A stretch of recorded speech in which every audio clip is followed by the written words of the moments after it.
Sunday, everyone. Welcome back to the Virtual Sunday Book Club. It's our very last book club discussion for Black History Month 2021. I'm very excited to have Dame Elizabeth join us to talk to us about her memoir, Dreams from My Mother, which we've all read previously this year. Really excited as well to hear about Dr. Daniel Osigbe's novel, A Great Man Has Come Home. We'll also be discussing a book we've all read together, well, some of us have read together, Homegoing by Yaa Gyasi, a really great book. So I thought that we might probably ask Daniel and Dame Elizabeth if it was okay just to briefly talk about Homegoing for those of us who've read it. And for those of us who may not have read this book, I hope you do in your own time pick it up, because it's a really great book to read. But the themes around this book are very familiar to a lot of us.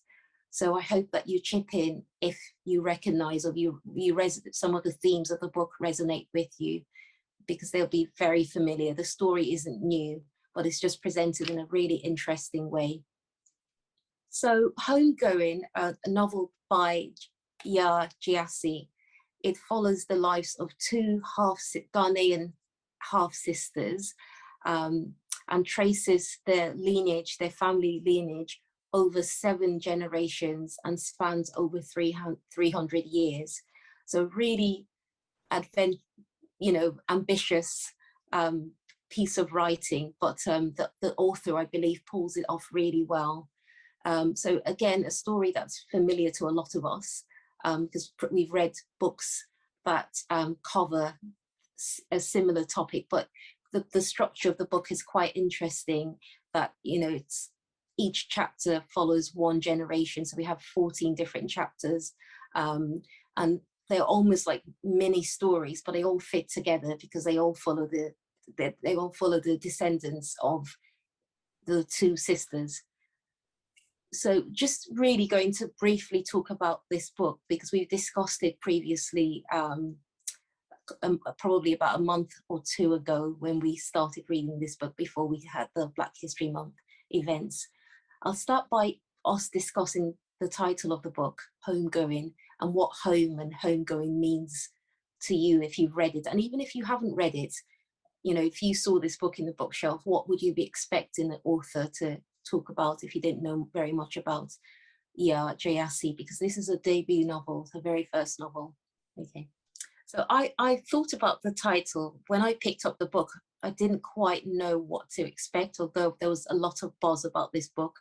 So I had some impressions of it dealing with quite heavy topics like the transatlantic slave trade, but the title didn't quite come together till I finished reading the book, and also reading other people's reviews and ideas about the book. And I think my own interpretation of homegoing is that home is quite fluid. We start off with home being Ghana, and then we see that home can be America, Mississippi, Alabama. So my interpretation is that home is quite fluid.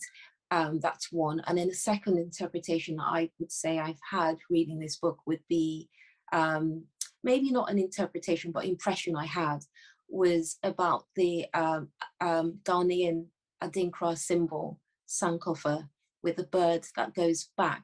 So that's what I was thinking of when I, reflected on the title and why she chose that title. And this lovely symbol, Ghanaian symbol, Sankofa, keeps reappearing in a lot of stories recently, that in books that we've read, with us having to, as a people or person, having to look backwards at your history to be able to use lessons learned to move forward. And I think really that, to me, it's such a great title and a great book for us to be reading and discussing for Black History Month, because I think that's what we should be doing. And when I say we, not just the Black race, all races need to be looking back at history, what happened, and how can we change things and move on from that. So that's what I thought about homegoing, but I don't know what your interpretation of homegoing would be. And if you saw this book in a bookshop, if you picked up a book with that title, what would you expect or think the book was about? Like you, I thought it was also similarly going to be about somebody returning home, although thinking about the narrative structure, it was working backwards, not backwards in time, but more taking the idea of home and expanding it into wider context of both being in different parts of Ghana or in the US. But I think that you put it beautifully when you say it's thinks of it as that you can see it as an idea of returning to all of the stories that lead us to the present. So whilst literally it could be about the final chapter, Marcus returning to Ghana, but if you think about the entirety of the stories, it could also just be the idea of trying to reassess or assess all of the stories that bring us to the present day. Thank you, Peter. That's a lovely interpretation as well of the title. For those who've read the book, anyone, what did you think about the book? The content, the references to Ghana, references to the transatlantic slave trade. I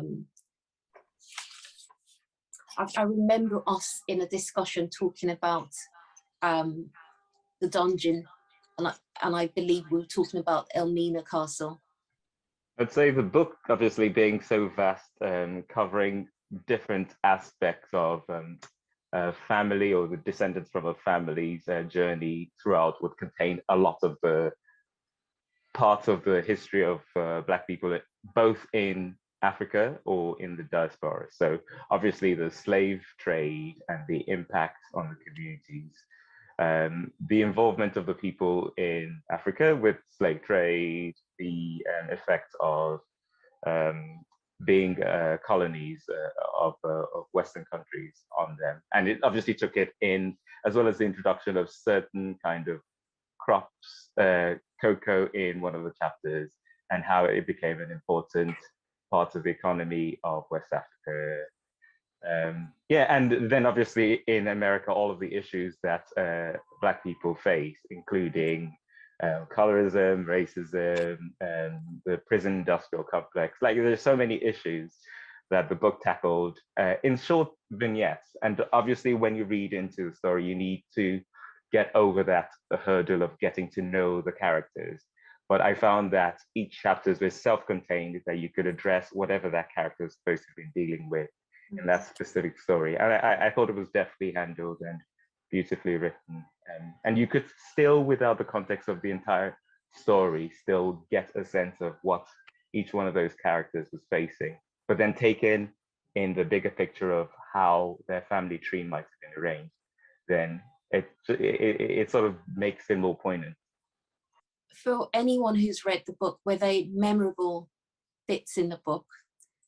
I remember we talked about Effia, who is one of the sisters, Effia's marriage to James, is it James Collin, who is the British governor, and her life, in the castle, compared to Essie's life, who Essie ends up being captured and ends up becoming a slave, but before she does, she's in the dungeons in Elmina Castle, and there's a huge contrast, obviously, as we all know, between the wife of the governor, a British governor, and Essie. I remember us talking about that very difficult scene where all of these people are piled on top of each other. Are there any other bits in the book that you found memorable? So the scene where they're piled on top of each other, and it's quite graphic, where basically someone, if someone needs the loo, they go there and there. It just difficult to read that bit. I didn't read the book, but and I think I was too quick to not dismiss it, but there I had a period of, to be honest, not wanting to read any more Black trauma. And I initially thought about it centering on the slave trade and obviously the different stories between the sisters, and obviously, you know, the years going from one sister's experience to America, and the other one with the British officer or British husband. Since you've been talking a bit more about it, you've actually made me realize that I should have given it more of a go. But I think I was just in that headspace of the moment that, you know, I just, you know, initially thought the stories and the thread would be something that, not that I'd read before, because every writer's unique voice is different, but yes, so my apologies, and I think I will pick up the book now. That's absolutely fine, Ada. Since you're talking about trauma, I think what this book examines as well is the effects of generational trauma. So I can totally understand you. It's a personal decision. Sometimes you think, I'm not in the right mind frame to read any more of this. And to some degree, there's certain books that we've read recently that have little snippets of some, you know, trauma triggering content. So I totally understand you making that personal decision, but I would definitely recommend you picking it up in your own time, because I think what she does brilliantly in this book is not really, you don't feel traumatized reading it, you actually feel empowered. You feel that there are gaps that you may have read in history that she sort of, through telling a story, fills in, and things fit it nicely together. Each of the short stories as well can be read in your own time, but then when you read the whole book, it all then fits in nicely together. And I think another thing she does really well is that she gives a lot of balance in the book. So the people that we talk about in history are human beings like us, and you know, we all have flaws. So she allows us as readers see both sides. So you get a view of what, you know, the colonizer or slave trader is thinking, and also what the, you know, Ghanaian person who is being abused is thinking. She gives the, again, balance of the involvement of the people in that time, you know, the Ghanaians, like the Fantis and the Ashantis, and the conflict that was going on, and how that led to people being captured and sold off on the coast of Ghana. So I think she writes in a way that I don't think that you would read the book and feel traumatized. You'll feel empowered, and you'll feel that you understand this story, which we've all heard so many times, from a different angle, and seeing a different perspective, which is a good thing. So it's not a book that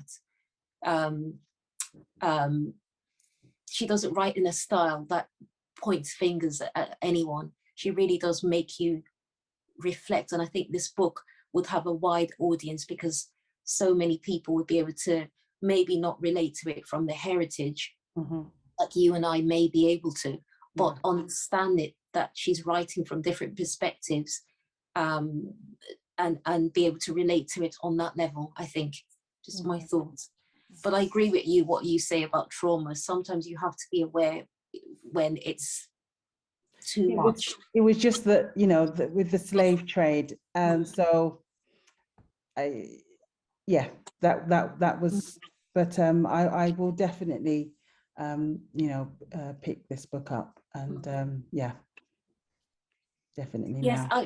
I get what you say. You know, like I said previously when we discussed this book, you know, I've been fortunate enough to take a trip to Ghana and to visit Elmina Castle. And certainly I know how I felt whilst I was in those dungeons, and to read the description, she gives you you know, reading it, she's giving me a new way to describe it to someone else that I wouldn't have been able to, you know, my feelings at the time. You know, you leave with such mixed emotions, really angry, just all sorts of emotions, sadness.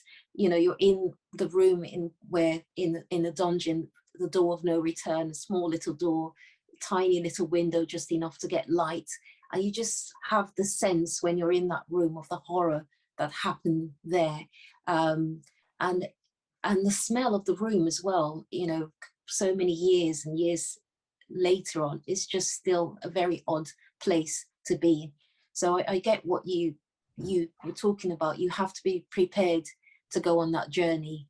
Going to that castle as well, you probably need to be prepared for what you're going to see. But I think this book gives balance, and it doesn't point fingers, and it doesn't really leave you, you know, in tatters or traumatized. But there are bits that evoke a lot of emotion with the way that she's written. But yeah, a valid point you've raised. Thank you. I found the story of Kojo and his wife. Is it Anna? I found that very, very moving, the way it was written. Spoiler alerts, apologies to everybody. You know, when she goes missing, I found that very, very moving. And sorry again, spoiler, but the idea for me of homegoing at the end, where Marjorie and Marcus return to Ghana, to me, that was the homegoing. You know, the idea, you know, we talk about homegoing services in church, don't we? You know, that idea of your spirit being returned back to our people. And to me, it was, for me, that was the homegoing for, you know, at the end with Marcus and Marjorie returning to Ghana. And just to, I felt their spirit being lifted and then being empowered as they returned to the home of their birth, really, you know. And I just found that so moving, especially when they entered the water, and it was almost as if they were both now free because they were both back home. Thanks, Patricia. That was such a lovely ending and quite symbolic as well. And I only found this out later on, that, you know, the water there is symbolic, and so is the fire. I think the water tracks or relates to Essie's lineage, and the fire to Effie's lineage. So it's lovely that they ended up with water, which a lot of people, you know, would say is in a peaceful place on a beach. So I thought that was lovely, and connecting with their ancestors. And I think that's what the symbol of the water at the end may, you know, be, may stand for. Yes, of I course. thought the peaceful end, yeah. Yes. And sorry about that spoiler. It's still, that wouldn't spoil the whole book. No. Yeah. I would say, Ada, I downloaded the book because I didn't think I was going to enjoy it. And I got halfway through and I purchased it. I went to Waterstones and purchased it because I just thought to myself, this is worth buying and worth passing on. So, Okay. so I would recommend it. Thank you, Patricia. Definitely, thank you. And I'll go a step further to say, sorry, Temi. That's fine. I'll go a step further. Oh, I've done it again. Go. You go. Right. No, I just wanted to just give my take on the book. I really enjoyed the book. I think it was a great work, really, because I don't think I've read anything that's done like with, you know, the way she did the family tree and connected all of the dots, and you could just read through the generations and say, like, even though it spanned across like I think 10 generations or more, and you could just, you know, you could just see each person's life and live it through them as well. And I was going to mention the part that Patricia mentioned as well. You know, when baby H's mom, I think her name was Agnes, went missing, and this was even after the slave trade had ended. Like, they were supposed to be free, you know, not slaves anymore, and some people had papers, but still they were just being, you know, carted away, just traumatized, just different type of things. And you can imagine that, like, a pregnant, she was like 9 months or gone already. She was about to deliver this baby, and then she goes missing, and she has this husband, and how many more children, I think 5 or 6 at home, you know, just they're worried and trying to find out for days, weeks, and months. Like, I can just imagine the trauma of like this pregnant lady, you don't know where she is with that unborn child, like, and they were looking for her everywhere, they couldn't find her. That just stayed with me. Like, I just couldn't imagine. And I think that wrecked the family as well, because they were never the same anymore, you know. And yeah, I think it was just a great read for me. I thoroughly enjoyed it. So yeah, I remember the Elmina Castle part as well. I think that, I don't know, that part, I just, you know, I just can't, like, bodies laying on top of each other. I can't even imagine the number of bodies. You have to do your business there and then, and just but yeah, but it's a great book. And like Patricia said, the end of it for me, the going back to Ghana, the water part, and you know, water and fire mixing together, because I think both of them were from different descendants. One was from Efia and the other child was from Essia. I don't remember which was which, and both of them coming together, and you know, that same castle area, I think that's where the beach was and all of that. So yeah, I think that was just a great tie to the book for me. It was a great ending. So yeah. Thanks, Temi. I totally agree with what you said. You know, again, the symbolism as well, the water and the fire coming together, you know, both lineages meeting. The irony in this book is that we know more than the descendants. The reader knows more, because they don't actually know that they're related. So I thought that was very fascinating as well. You know, we know their history, their grandparents and their forefathers and who's related to who, but they don't know.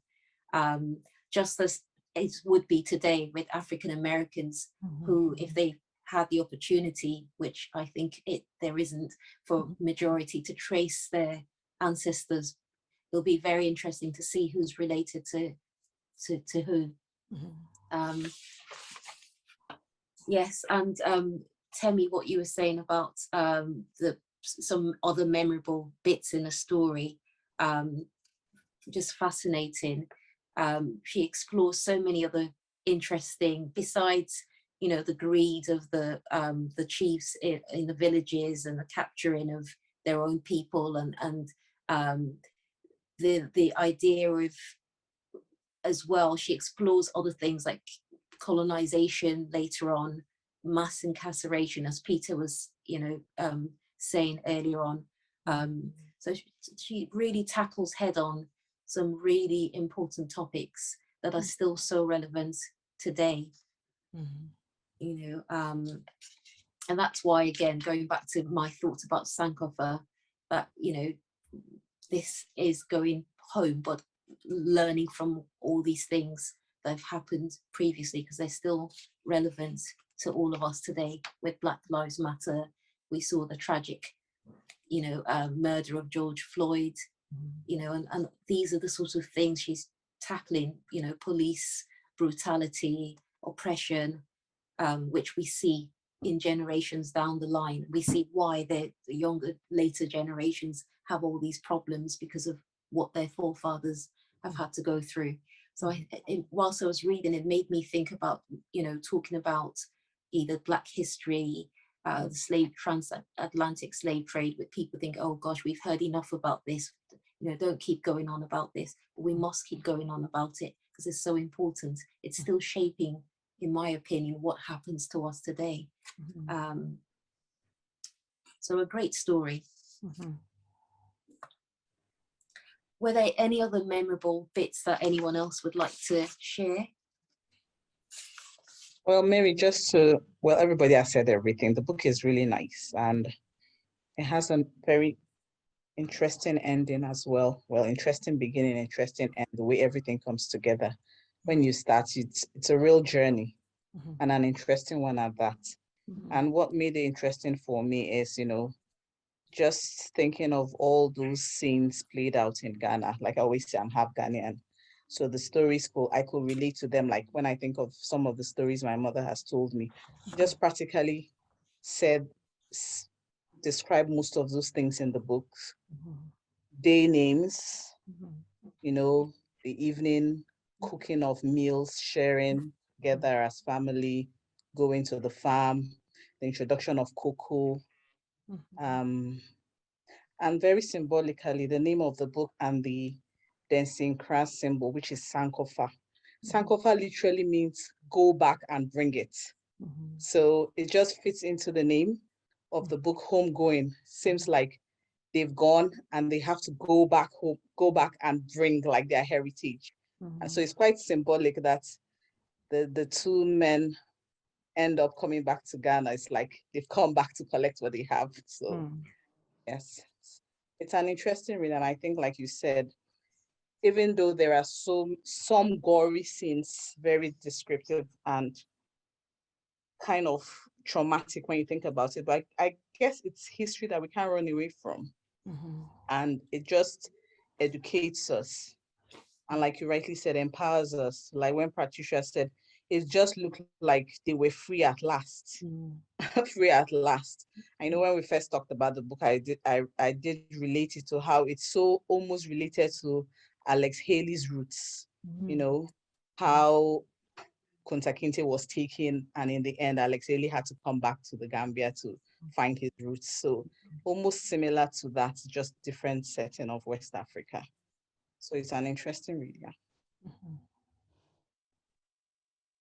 Thanks, Iyabo. I love what you said, and I like the fact that you made a reference to roots. And I remember when we talked about that, I believe we were talking about the authenticity of this book, and the fact that it introduces us to so much of Ghanaian culture as well, just with the names, Efia, Essie, you know, to name a few, Kojo, Abina, Yao, and introducing us to the food, fufu. I can't remember if there's banku somewhere or if I've added that in myself to the story.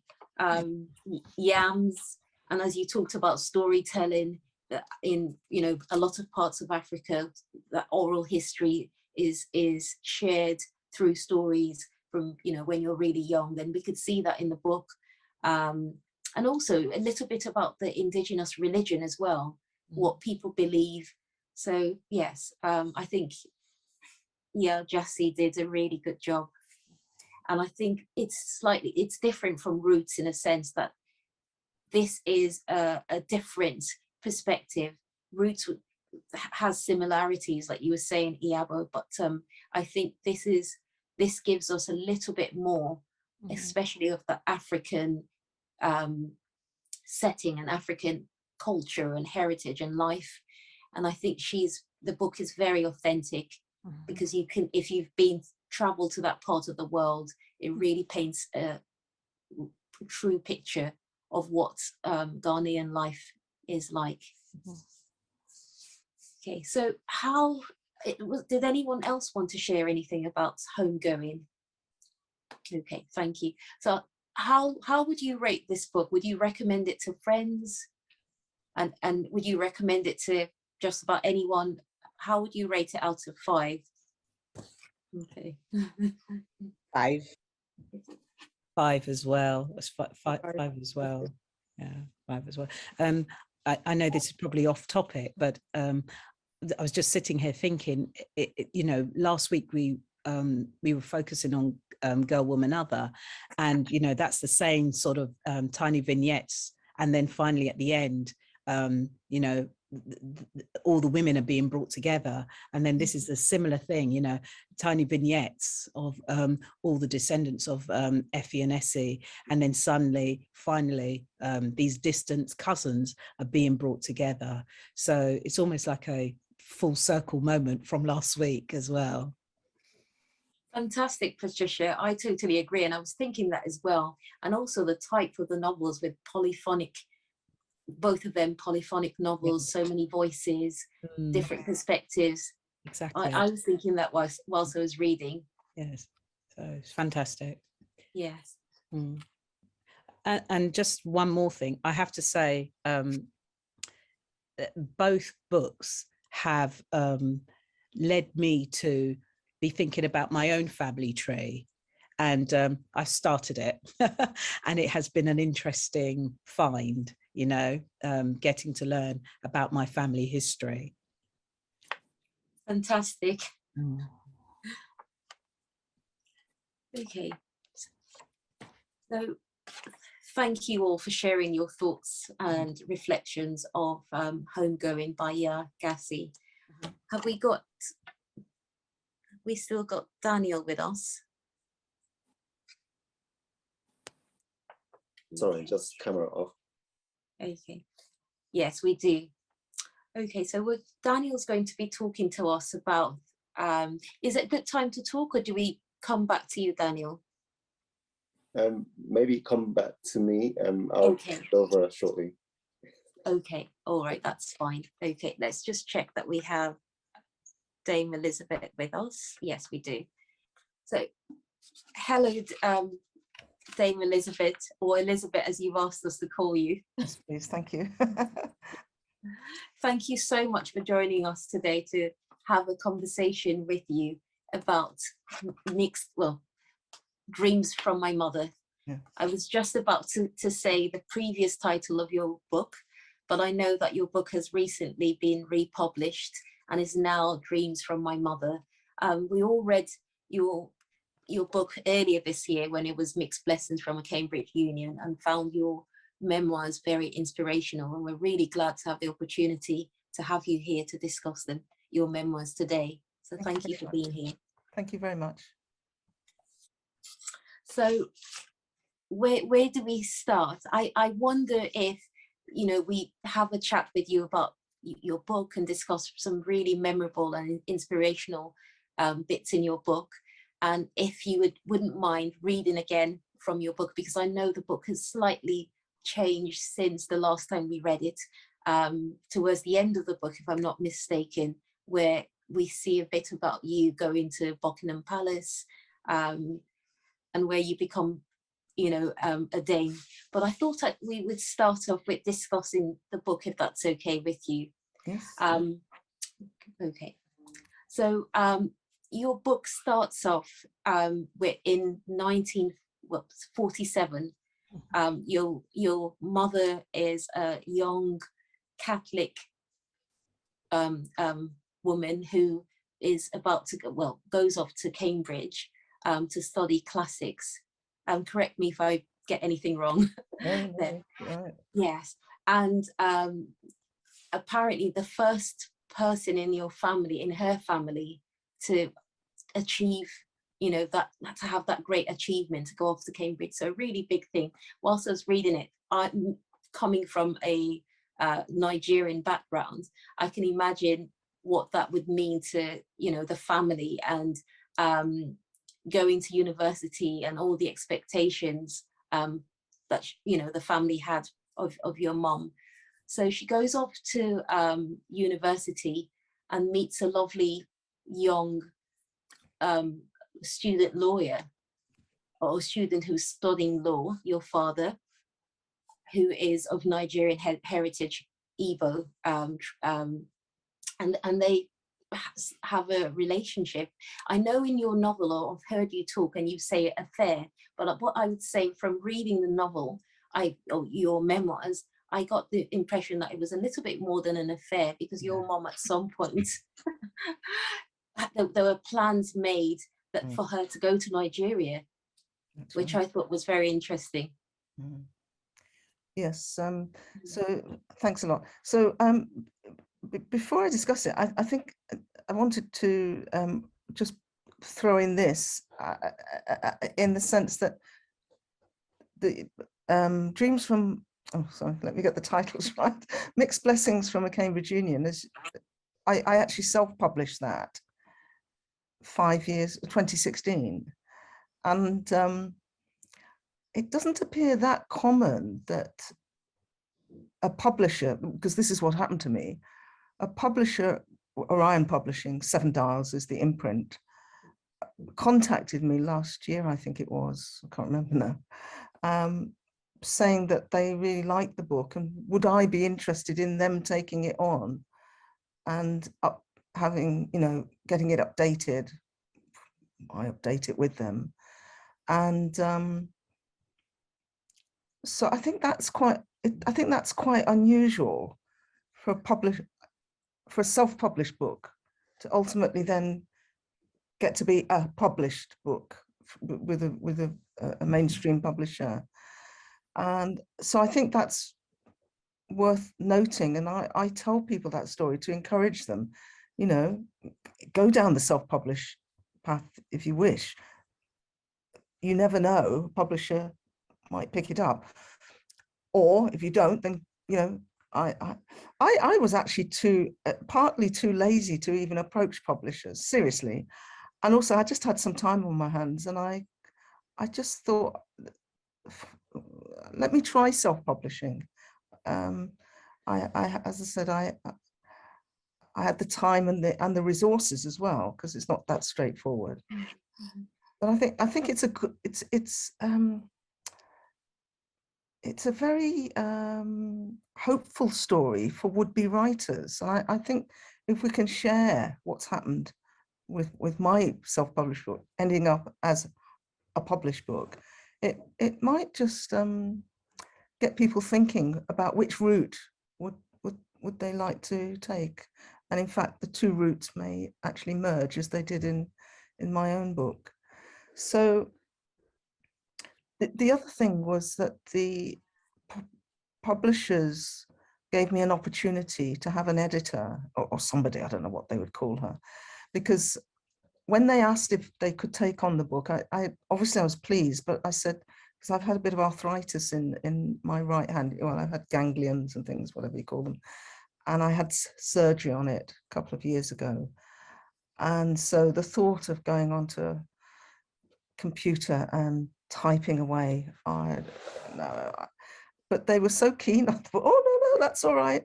We'll do it by Zoom. So during lockdown, the first part of lockdown, I was having regular Zoom meetings. So again, how technology can help us, regardless of whatever difficulties we might have in physically writing a memoir, or well, for me, it was a memoir. So that was an unexpected opportunity. So sorry, I've sort of gone before the actual publication of this. So Mary, remind me. Sorry, what was it you wanted me to comment on? I'm sorry, I've lost my thread a little bit there. No, that's absolutely fine. I'm glad you've taken us back, because I was going to ask you, because we know that you've recently republished, you know, why originally you did a self-publication, but you've answered that, you know, good. that both of these things can merge. Yes. And I think it's fantastic that you shared that as well with us today, for anyone else who thinks that, you know, they're going to go down one route, but both routes can eventually merge. So I think that's fantastic. I think what I was talking about was the beginning of your book, and how we, you know, your book starts with us getting to know your mother, yes, and her family, and there's you know, the family tree. Oh, I'm sorry, Mary. Yes, your point Yes. was, I tend to say, you know, I was the outcome of their affair. Yes. And it wasn't until, obviously, when I was researching for my original self-published version, that I realized I didn't have any photographs of myself as a child, except the one of me sitting on my mother's knee. And then the next photograph at that point was when I was 11, in between, because of going on to Desert Island Discs, actually. You know, I've lost all sense of time with the pandemic. I really have. But I was earlier this year, I think, or last year. Anyway, I was on Desert Island Discs. And as a result of that, I got contacted by a lady who was a bit younger than me, still living in the Midlands, who had been to the same school as me when I was in care. But she wasn't in care. She was what we call an outsider, in the sense that she wasn't in care, but she came to the school that was run by the children's home. And so that's where I got the, she sent me a photograph of which is now in the published, the latest version. of me as I look about 7 or 8, and I'm with a group of the children in the school, and there's a nun on each side of me. And the power of the media, I mean, that photograph means so much to me, because actually I didn't have any photograph of me in care, except for the one of me sitting on my mum's knee when she came to visit me. So that so I had contacted the children's home to find images, and they'd said, well, really sorry, but we don't have any photographs of when you were with us. And I remember feeling very despondent. And they said, but hold on though, we've got a lot of papers about you. We've got a dossier from when your grandfather approached the children's home to when you left at the age of 9. Would you be interested? Would I be interested? Of course I was interested, and I couldn't believe the material there. And that material, that all that correspondence really brought home to me the relationship that my mother had with my father. And it wasn't until I saw that correspondence that I discovered. Now it's 10 years since I got this information from the children's home. I went to visit them, the Father Hudson's Care it's called now. And funnily enough, yes, what day are we today? Sunday? Friday, I had a Zoom session with the chief exec, the social worker, and some trustees of Father Hudson's Care. Could you believe it? 10 years after that. And it was all that information in that dossier. There was about 57 items of correspondence, something like that. And I really was shocked to find that the relationship between my mother and my father was much deeper and more affectionate, actually, to be honest, than I had realized. And I had never known that they were actually engaged to be married. Then my father went off to Nigeria, and it didn't happen. But that was very cathartic, you know, to discover that, because you always hope that your parents, you know, have a reasonably, even if they didn't end up, in my case, getting married, you hope that there was some deep affection going on. And that really did show that there was more to the relationship than I honestly had thought, because nobody had ever spoken about my father when I grew up, when I was growing up. My mother, I think it was too traumatic an experience for my mother to voluntarily talk about my father to me, but also we didn't have much time together. It wasn't easy. There was always other people there when I was a bit older. So it was very, very important for me psychologically to learn a lot more about this relationship between my mum and my father. So, you know, I'm addicted to watching Who Do You Think You Are and Long Lost Family. You can imagine why, but I think a lot of people do like those programs. But for somebody like myself who I didn't find my father until I was nearly 25. Then much later on in life, then looking at this correspondence, it's as though I've come full circle now. I feel as I know as much as I will ever know about that relationship, and definitely much happier to find out that it was a deeper relationship than I had originally thought. Yes.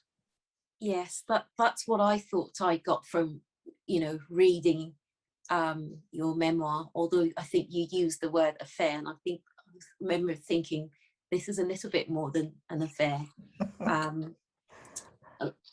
And as we probably said the last time you were with us, because we'd started reading but hadn't finished reading the memoir, your mother's love for you really shines through. Yes. She worked so hard to try to keep her baby.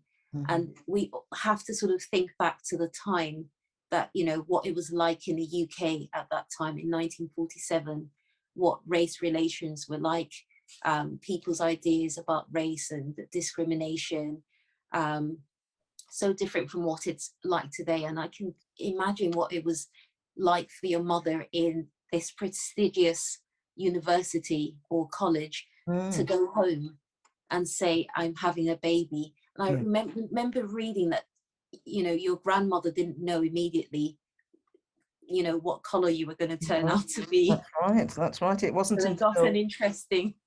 yes, that I mean that story about how they did find out was incredible, because my mom was she couldn't bring herself to tell them, you know.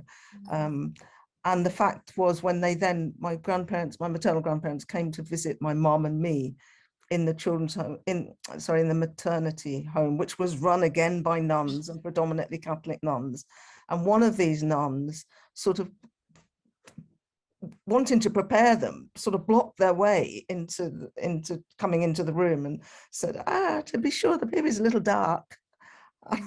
And, you know, if I could have been a fly on the wall, I mean, I know I was the baby, but, you know, what was going through their minds? What does she mean the baby's a little dark? What? And obviously the nun was trying to prepare them for what must have been a huge shock when this baby emerged from my mum. When I emerged from my mum, they were all assuming that the father was white, because my mother didn't even tell the maternity. She didn't tell them for some time, a few months later, the name of my father. So secrets and lies, I mean, that's another term I keep thinking of, how difficult it was in that era, maybe a little bit today, but nowhere near as it was in 1947, to tell the truth, to reveal everything, because it was too earth-shattering, too shocking, too shameful. And, you know, I have to hand it to my grandparents, who, you know, my grandmother still wanted to have me in the home. I mean, as you know, before I was born, on the assumption, obviously, that she thought I was white, she'd decided, well, you know, she'll just tell the neighbors it's her child, you know, as does happen. But of course, you know, she's never going to explain the brown-skinned baby as her child.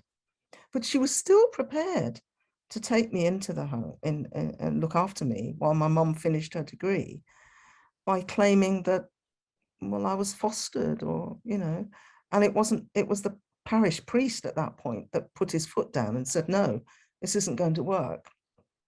There'll be repercussions when it comes to light, because at this point, my mother was still planning to go to Nigeria to join my dad. Well, if that then happens, then everybody knows that this is your grandchild, and it's going. So the priest seemed to be really, really concerned about the neighbors knowing that my grandmother had a brown granddaughter. Yeah. And that's why I didn't stay with my family. I was placed in the children's home. So today, that wouldn't have happened. I know. And also, sorry, coming back to your point about what my mother gave up in order to try and make a home for me, that will explain the new title of the book, because the publishers also picked up on the very point that you made.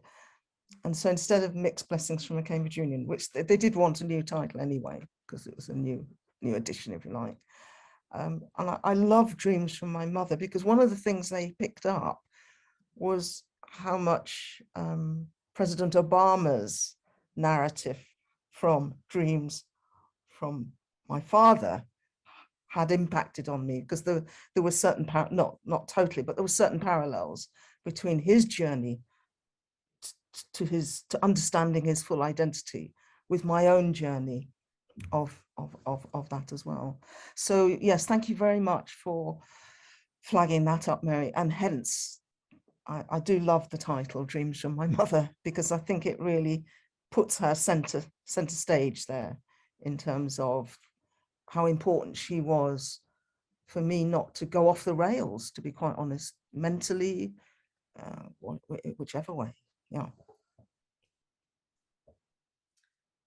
Just to take us back a little bit, back to the topic of secrets. I remember when we read your memoir and we discussed about the involvement of the priests and the Catholic Church and the children's homes.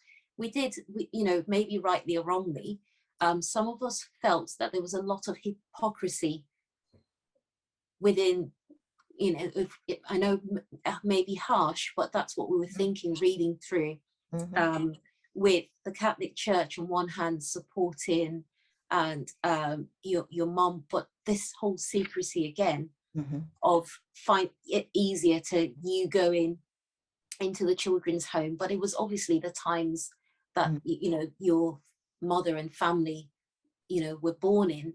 Today, as you say, that wouldn't happen, but it was something that we talked about. The you know, yeah, hypocrisy, I'm sorry, would be the right word. Yeah, no, to use. I think you're right. And, you know, I might have mentioned it in our first discussion about my self-published memoirs, but I describe my memoirs. I say to people, think of Philomena as if Philomena meets Barack Obama's Dreams from My Mother. So, I'm sorry, Dreams from My Father for him. So if you want to think of two books that are out there, which have relevance to my own memoirs, it's Philomena. And of course, Philomena's experience was so much harsher in the reaction of the Catholic Church to her pregnancy as a 25-year-old in rural Ireland, and then the awful, you know, taking away her son, and then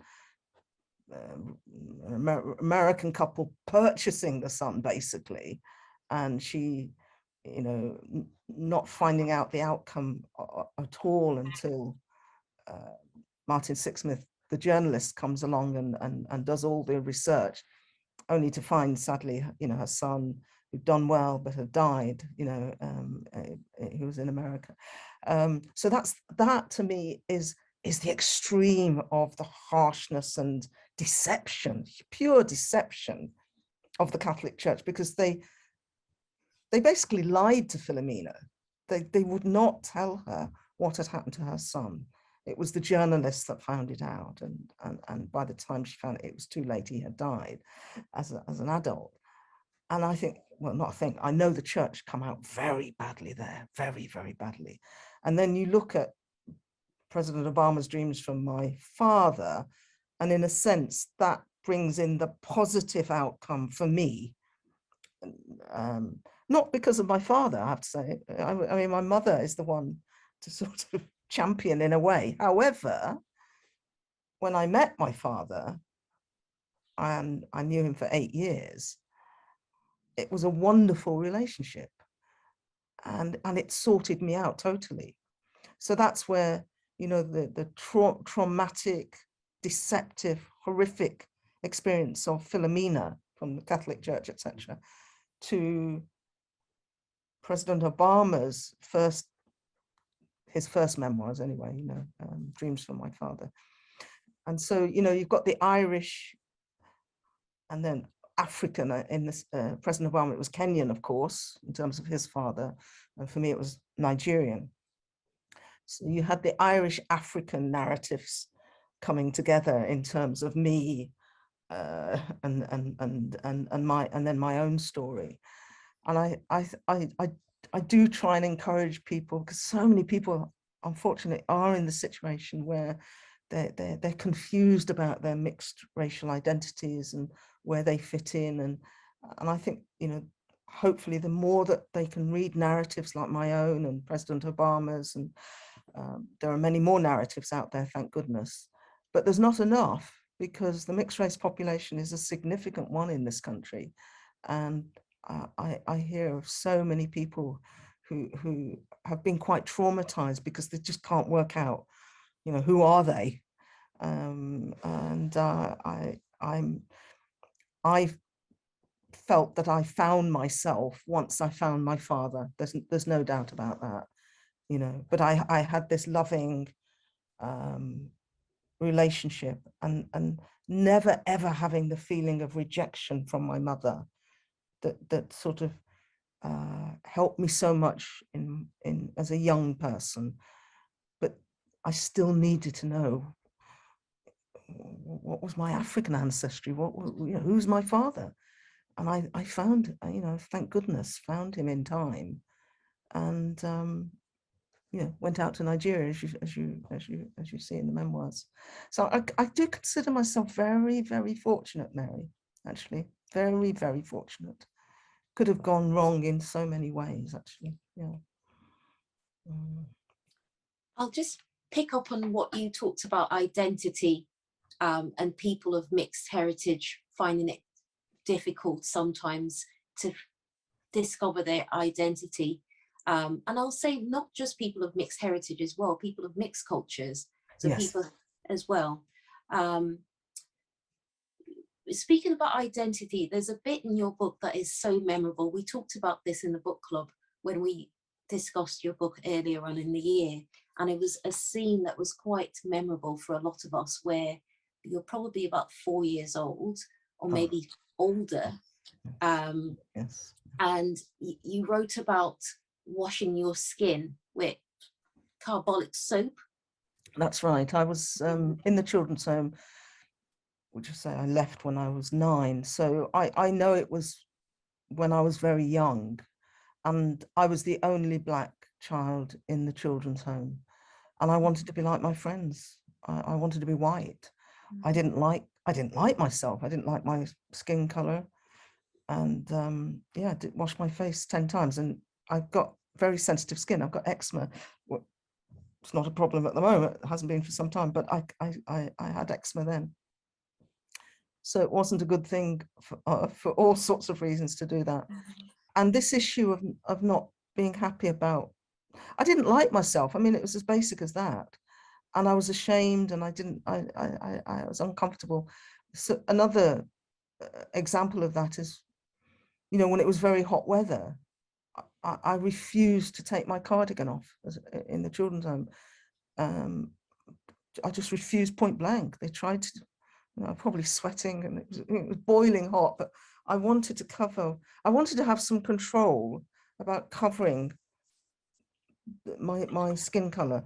But I was a small child, so, my face would have still been, people could see that, and my hands and my legs probably, I'm sure. But I think it just shows, even as a child, you take action to see if you can have some control about aspects that you don't like about yourself, or, to try and hide that, something you're ashamed of, because of the way you're treated. It was clear that for various reasons, various experiences, that it wasn't seen as very good to be brown-skinned at all. And I felt very, very different. And I remember, I think I've got it in my memoirs, when a missionary nun came to talk to us about these poor African children, and all the kids looked at me, and just wishing for a hole to open up and for me to be swallowed, and also feeling so angry. I could have thumped those children, but I was disciplined enough to realize not a good thing to do, but so angry about all that. Yes.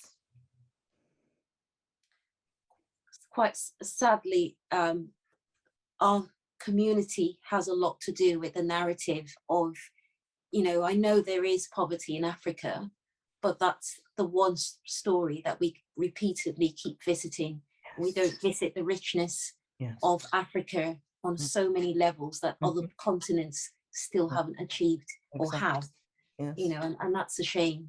Yes. And I think as we, celebrate Black History Month, that's something that, institutions, all different areas of our community, we really need to work on, that image, because it's so important for very young children. You're absolutely right. I think, sorry to interrupt, one of the really positive feedbacks that I'm constantly getting from Black readers,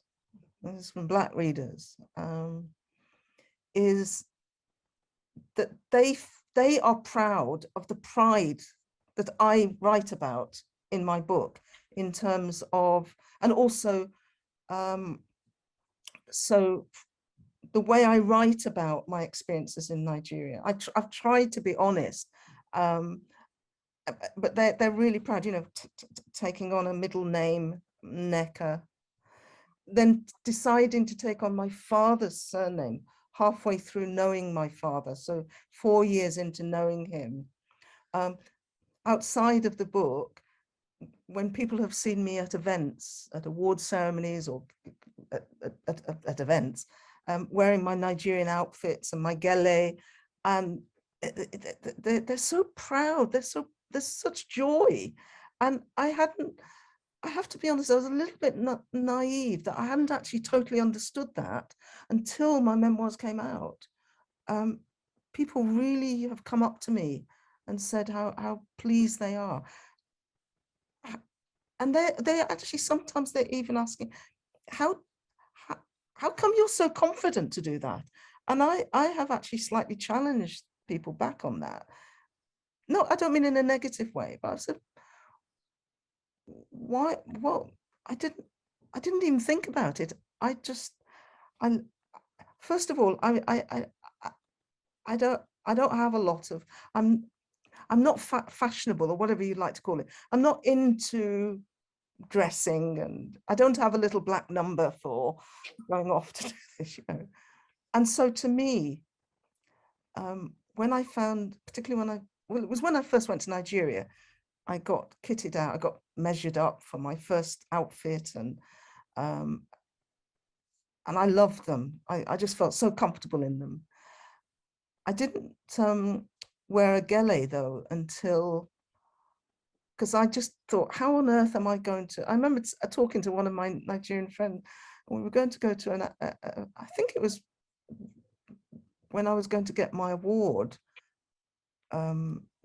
Buckingham Palace, I can't remember now, sorry, but she said to me, why don't you wear a gele? And I said, how on earth am there's no way, I can't wrap a gele. I mean, I'm really cack-handed, I really am, you know, I'm very clumsy with my hands.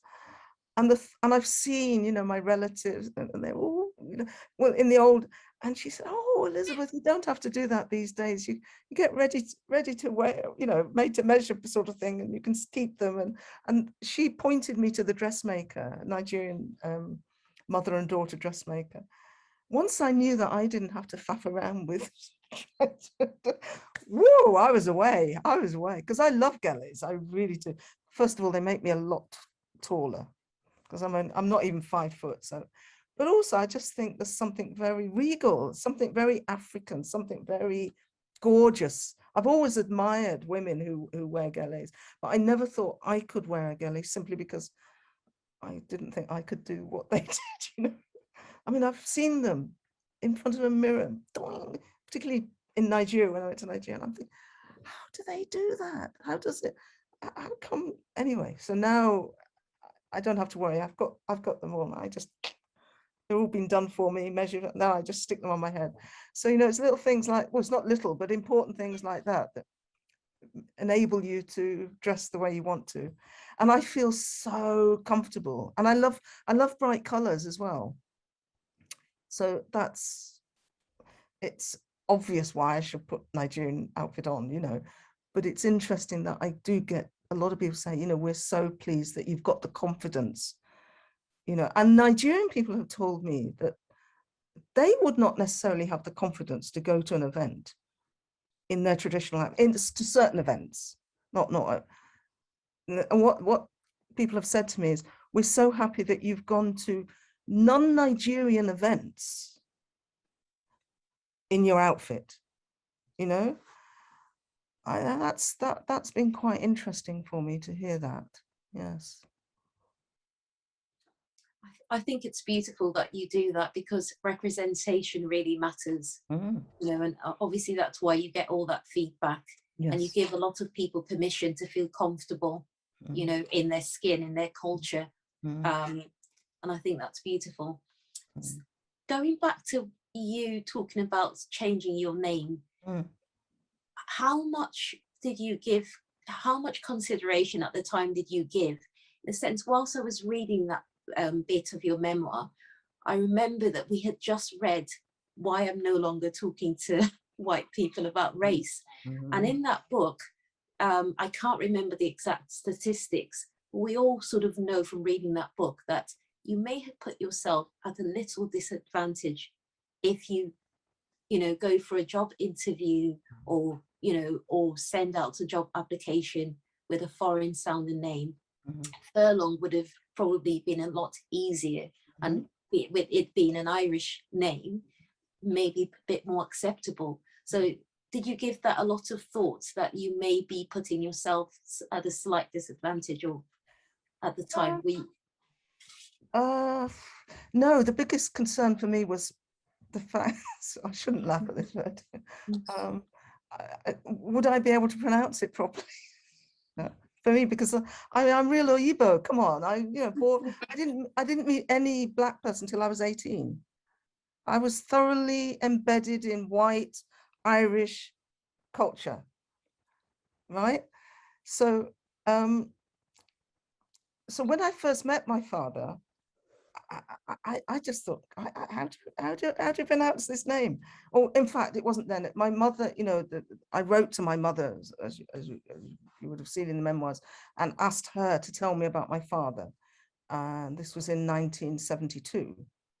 And that's what, and she wrote back straight away. And that's where his name is Lawrence Victor Odiat Anionwu. So I'm reading this name. Okay, I had no idea how to pronounce it because, first of all, I didn't know any Nigerians at that point at all. So that was my biggest concern. How do I pronounce the name? I hope I'm not sort of digressing. So I know you'll bring me back to the point, Mary, if I am. But I've got a weird sense of humor. You probably picked this up. When it came to doing the so okay, when the publishers approached me, they said, look, we want to do it obviously paperback. It's going to be updated, revised, all with you on, you know, I'm going to do it with them, obviously. So we're going to have a paperback, we're going to have the Kindle. Also, what we're going to do it as an audio book. And would you be happy to read the book? So I thought, oh, yeah. You know, I'm always up for something that's new. I didn't think very carefully about that, Mary. I can tell you something, because when it came to going to the studios, I have never felt so sick with anxiety, because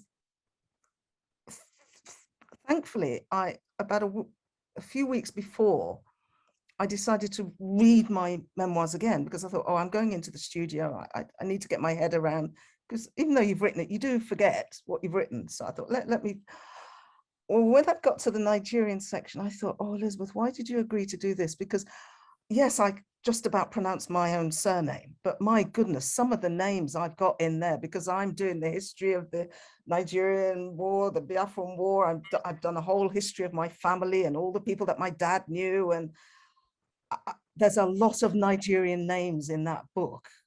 And I thought, oh my God, you know, how am I going? I don't know whether I can pronounce. And also, I do not want to let the Nigerian side down. You know, but I knew I wasn't going to pronounce them totally, you know, so I thought, what can I do? I thought, oh, come on, you've got relatives who can help you. And I contacted my lovely niece, who's a consultant neonatologist up in Manchester. And I said, Ngozi, listen, I've got a problem. You've got to help me. I need some phonetic spelling of all these names. I'd taken them out. I'd done a list of the names that even some that I thought I knew, I thought better be on the safe side. So she said, Auntie, leave it with me. She said, we're going to get them put into phonetics for you. I was so lovely, lovely family, I can't tell you. And that's what happened. They sent me this list, and she'd consulted with somebody else, because she said, you know, yes, I was born and brought up in Nigeria, but I've been away from Nigeria for a long time. I've given these names to an elder Igbo in you know, who very involved with the Onisha Society, etc., etc. So he and Ngozi, between them, set this out. Oh, what a relief. But I still was practicing. I may not have got, so some of you, well, you've already got the book, but if you can get somebody to listen to the audio book and give me a score as to how the pronunciations go. I know I haven't got it totally right, but and doesn't that show you the challenges that you face in terms of, I was not brought up in Nigeria. I don't speak Igbo. I speak a few words, but it's not, I speak French, you know. If they'd have asked me to do a audio book in French, I wouldn't have batted an eyelid. I kid you not, because I've lived in France, and I learned French at school, and then I lived in France in order to improve my French. And now I'm being asked to read my own memoirs, and I'm having an anxiety attack, thinking, how on earth am I going to pronounce some of these names? So I think that is something we don't think about. Well, I didn't think about. So I don't think I'll get 10 out of 10. I know that, but I would like some feedback on anybody who has the opportunity to listen to the audiobook. Yeah. I think it's great that you've made the effort to get the names pronounced as close to what they are, and correctly if you can. So obviously names are so important. Very important. And we know in African culture, particularly, well, Nigerian culture, all African parts of Africa, names have meaning, you know, meanings that are really important. And when they're not pronounced, you know, the way that they're meant to, they can take on a totally different meaning. Well, I've been called Onion, Elizabeth Onion, you know. So I mean, but sorry, to go back, sorry, I knew I would digress a bit, sorry, but it's such an important question. Why did I change my surname, or what thought processes went through it? The turning point for me was when I was in Nigeria, and some cousins, I think I needed to fly from Enugu to Lagos for something, I can't even remember. And there was a big family meeting, you know, I sort of got used to the family meetings that made decisions about decisions I'd already decided upon, but let's hope the family makes the same decision. But we had, so there's a big family meeting to discuss how Nneka was going to travel from Enugu to Lagos. And of course, it was all in Igbo, so, and every so often they'd turn around and translate a bit for me. But basically this was a family meeting to make the discussion, to make the decisions on Nneka's traveling arrangements. And and this is where I know I'm adaptable, maybe because I moved around so much in my early life. And I thought, yeah, okay, you get on with it. I'm sitting there smiling. You make your decision. I hope it is that I fly, because that's really what I want. But let's just see. So lots of discussion. And then they decided, yeah, she'll fly. So then 2 of my cousins were tasked with going to get my ticket. My dad, they said, go to my father, he will pay. And that's the other thing I used to love about Nigeria, you know, the direct way that everything was done. You will go to Nneka, you go to Ambassador Anionwu, because he was called Ambassador, and get the money from him, and she will fly from Enugu to Lagos. Okay, great. It's not costing me anything. I'm very happy about that. So the day came when the tickets had been purchased and they wanted to present the tickets. Another family meeting. Hey, so we sat there. Oh, very pleasant. So big thing. So they gave me the tickets. Everybody's happy. My face always shows my feeling, because I had opened my tickets and oops. What's the matter? Oh, what have we done wrong? Your father's going to kill us. I said, no. It's just that the ticket is in my father's name, Elizabeth Anionwu. So what is wrong with that? I said, well, in my passport, it's Elizabeth Furlong. So surely, you know, when I show this and that, they just all burst out laughing. And that's when this, oh, you know, you're Oyibo, listen to this girl, you know. And so I just actually enjoyed it then. I could see, this is where the 2 cultures, what's your problem? Why are you worrying about something like that? But it also made me realize, or made me think, do you know something? I don't really want this situation to happen again. And I was going to Nigeria nearly every year. And even also when I was in London, I'd go to Igbo weddings, and everybody would just call me by my father's, well, obviously by my father's surname. So that's when I thought, right, I'm going to change my surname to Anionwu. I did it by deed poll, and I didn't actually discuss it with anyone, because another question I'm often asked is, did you ask your mum? Did you ask how she would feel about it? I don't know. You see, again, if people know my story, they'll realize from the age of 16, I was very independent. I've done everything on my own. And sometimes I have to, some people think, well, it's not that they think, that's when I realized the way they've grown up is different to the way I've grown up. I've ended up being really, really independent and just doing what I want to do. I told my mom, I didn't ask her. Because why should I ask her? It's not really got anything to do. And I know why now people are asking, and in a way, how would my mom feel about it possibly? I knew my mom is just so happy with the way my life was going. She looked to me for advice. She wouldn't take it, in any negative way. She was anxious when I told her I wanted to try and find my father, or know about him.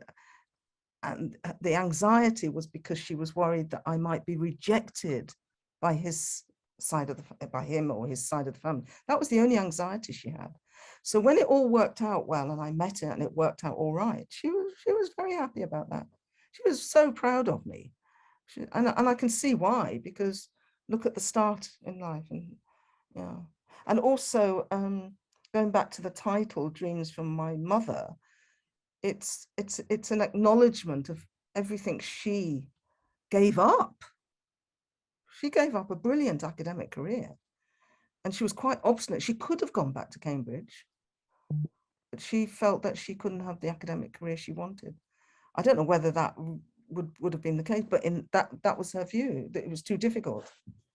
Yeah. We discussed that in the book club, actually, about how your mother would have felt with you changing your name. And remarkable that your mom supported that and understood why you needed to do that. And I think that's testimony to your mom's unconditional love for you. Absolutely, definitely. Yes, I agree. Yeah. So I was going to take us back a little bit to your childhood, with you living with mom, and at that point your stepfather, and a difficult time you had with your stepfather, and things didn't really go too well. No, because at some stage you were physically abused. That's right. Yes. He apparently he had been teased by his mates down at the pub, because he did like to drink a bit. We're now in the mid 1950s, probably about 56, 57, 90. And when my mom wasn't around, he started to physically abuse me. And initially it was a slap and here, and with a dishcloth here, and it was. And also he started treating me differently. So he'd treat my half brothers to ice cream when it was very hot, and deliberately not treat me. And as children, that's very, very hurtful. It really is. But the worst, the denouement, if you like, was when my mom, who must have ruled the day she told him about me kicking my younger half brother, so their child, Michael. I mean, it was some sort of sibling fight going on, nothing unusual. But he must have been drunk, I think, as well. And because I was fast asleep in my bed, and he came roaring up the stairs. I mean, I could hear him. I woke up to him shouting as he came up the stairs, and just pulled me and dragged me down the stairs and hit me. And I went flying across the room, and my left eyebrow burst open because I hit the hearth. And, my mom was just absolutely desperate. I mean, Anyway, that incident led to her calling on my grandparents to rescue me. Because again, there's a theme of rescue a bit that goes through my book, in terms of, as I call, it might be sound a bit dramatic, but I feel I have been rescued by various people at times during my childhood and early adulthood. Anyway, my grandfather then came to collect me, and I went to live with my grandparents, and got away from my stepfather. So that was very traumatic, because also I hadn't realized I was actually a bright child. Again, that's interesting, because, you know, why should I know, in a way? You know, I wasn't brought up in the home where people weren't talking about the children. It was survival. You know, there was poverty, there was a harsh working class experience when I was living with my mom and my stepfather. So I realized as an adult, I think you'd call it low self-esteem, because, you know, nothing seemed to be going right, really. So yeah, that was a very traumatic period, actually. Yes. Reading your memoirs, we got the impression that you had a period of stability with your grandparents. Yes. You were quite happy with them. Yes, I was. My grandfather died about 20 months later. I was very sad about that, because I got on well with both of them. But after my grandfather's death, my grandmother really started to, I think she must have got depressed, you know, because they were very close. I had a very close relationship with my grandfather, because he quickly found out that I was interested in history. And this is now the Irish side of the family. And I also loved music and song, you know, records. And there was a fair number of Irish folk songs and traditional songs. And one was called The Wearing of the Green. And I hadn't really understood it. There was something about people dressing up in green. And of course, green is part of the Irish colours. And he realized that I didn't understand that actually it was a liberation song. This was about the oppression of the Irish by the English, to the extent that the English wouldn't allow them to wear shamrock, wearing of the green. I'd originally thought, oh, this is a happy song about people wanting to wear green. And my grandfather, no, this is actually about, well, political, you know. And he started to tell me about the struggles, the Irish liberation struggles. And I think he realized that I could follow everything he was saying, because I was then asking questions, and it was really, really, really interesting relationship that I had with him. And as I said, I had a very nice relationship with my grandmother, but gradually, particularly after she was widowed, she started to get very anxious towards me and restrictive. And I got a bit unhappy with her attitude towards me, because I was a teenager. And I mean, you know, looking back, it was the swinging 60s. And just across the water, the Beatles were making their name at this very same time. And it was also the era of the twist. And my friends at school couldn't work out, why didn't I know how to do the twist? I said, well, I can't go to youth clubs like you. Because they said, well, why not? So my gran won't let me. Why not? I don't know. And of course, now looking back, she was obviously worried about, would I follow in my mother's footsteps? Yeah, you just don't know. But so that caused friction, I'm afraid, you know, with my gran at times. Yeah. Speaking about the 60s and the Beatles and the fashion, I remember some lovely pictures in your memoir with white boots and Yes. Yes. Very trendy. Yes, because I was a student nurse at this point. So that was 1965 to 1968. And I had a very good friend who was a fellow student nurse, who was a bit older than me. I'm still friendly with her actually. And she had little Minnie, and she was always in Chelsea, and she'd invite me to go out with her. And because as you know, I interviewed quite a few people for my memoirs, and it was only when I interviewed her, she recalled how amazed she was that I'd obviously been watching this fashion in Chelsea, and everybody was wearing white hats and white boots, and I got myself a pair of white boots, and I thought I was the cat's whiskers. So there was a little bit of fashionable thing going on for me, you know, a little bit. Yeah. So interesting. And it was also, of course, when I got my hair straightened, because that's another thing about lack of Black familial input, because I had no idea how to deal with my hair. Nobody knew needed to be moisturized, and there were no Afro combs at that point. And so, you know, I use this term, I know it's seen as a derogatory term, but I use the term because it did fit nappy. You know, my hair was nappy. It really was. I mean, it was just, I used to skim an English comb over the top of it, or a brush. I'd just brush over the top of it. And when I washed my hair, nobody had told me what to do in terms of, I'd just wash it and then I'd dry it and wouldn't comb it. I mean, what was I going to comb it with? And even if I brushed it, it was still the top.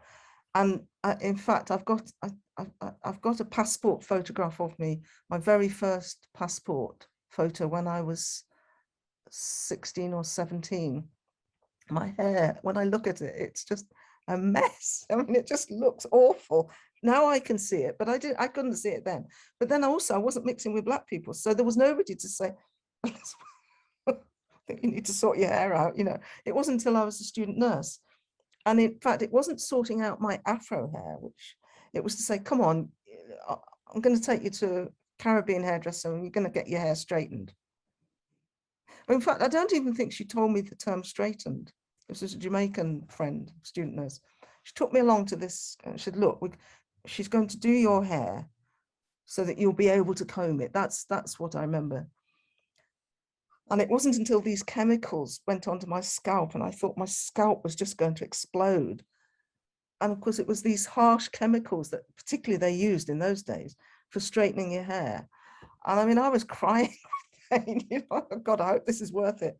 And then when it was finished, and I thought it was worth it, you know, my hair was straightened and it looked, you know, I had a sort of 60s bouffant type. And I just thought I looked so pretty. Now, isn't that interesting?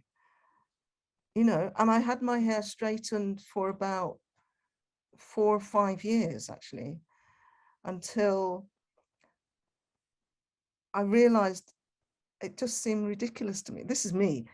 I'm having my hair straightened and then I'm putting rollers in it to curl it. And of course, it was the civil rights movement and Black is beautiful. You know, it was the 60s, very important time for, you know, Black is beautiful.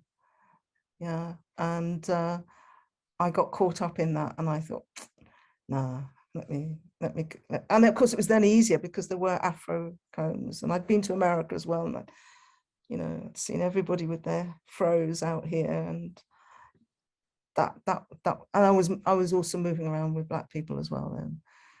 And I've never gone back, funnily enough, to having my hair. I've had it cane road and things like that, but I've never gone back to having it straightened. And it's just that I just feel comfortable with the way my hair is, you know.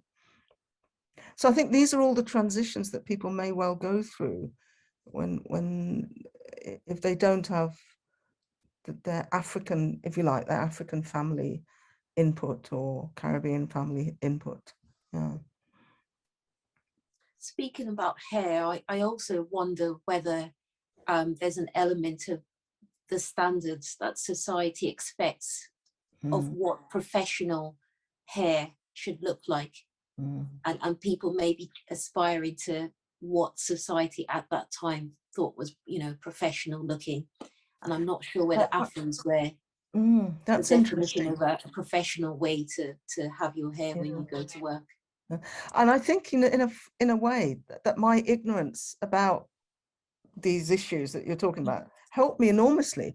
I couldn't give a toss about what my employers thought about my hair. Seriously, I would never have worried about what they thought about it. And I think also that's where my inner confidence and my political awareness was really helping me, that I was moving around with the last embers of the Black Panther movement in London, you know, and, you know, so all those, and also that I got involved with helping the late Jessica Huntley with the Black publishing company and a Black bookshop. I used to, you know, had a mini, and I would just take boxes of all this Black literature to all these meetings up and down the country. I mean, I went to Bristol and all sorts of places to sell the books. But of course, it was my self-education. One thing I really quickly learned was meetings never, ever, ever started on time. Never. And this is the Oyibo bit coming out, where I would always get there early. I would always set the books up. Nothing happened for the first hour. Did I worry? No, I didn't worry, because I've got all the books set out and I love reading, like all of you. And I just got through my Black literature. This was my library, because these books were not in the library at this point. Soul on Ice, Eldred Cleaver, all the Angela Davis, all these books. You know, I remember reading about Paul Robeson, his life. You name it, these books were just sitting there. So it was better for me if the meeting started later. I couldn't care less. Right, I've done that one. I had all this free literature. I didn't have to pay for it, because I was selling the books.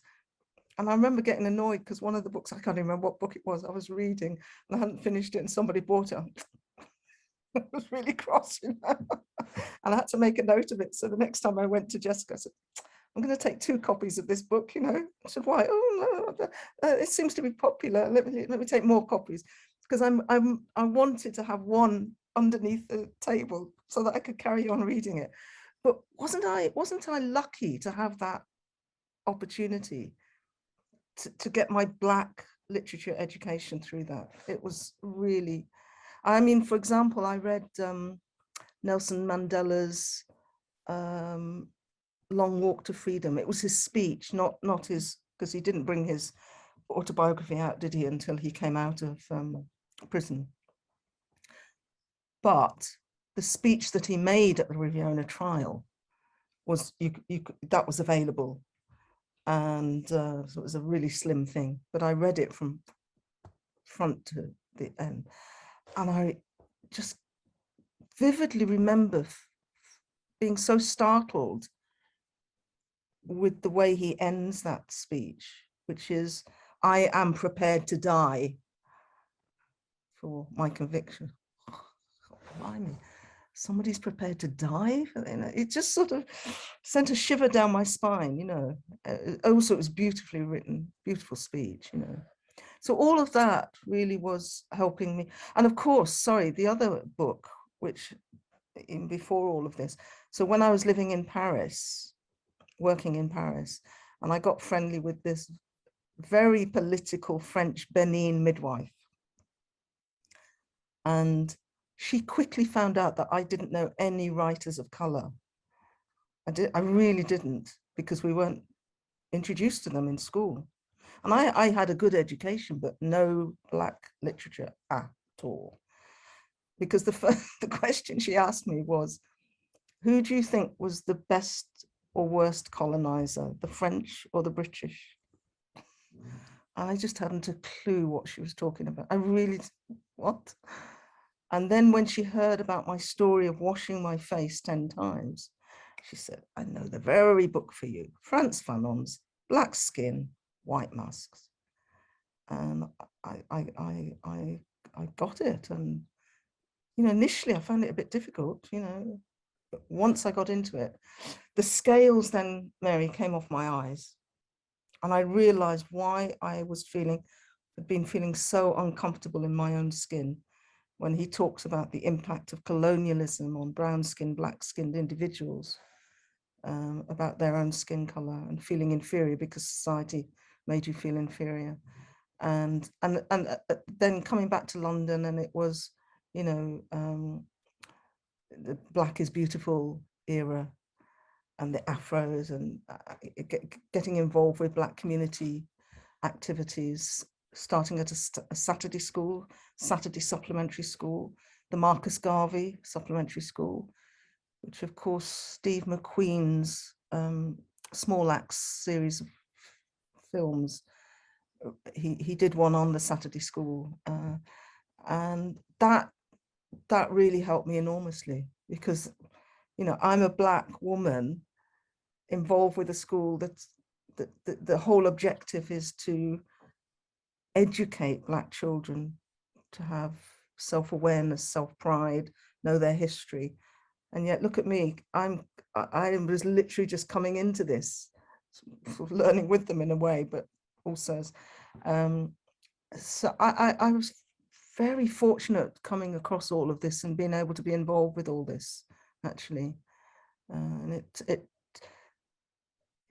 I had the anger, but I had the pride as well, you know, and I had the friendships and the networks, and yeah, that all helped me enormously.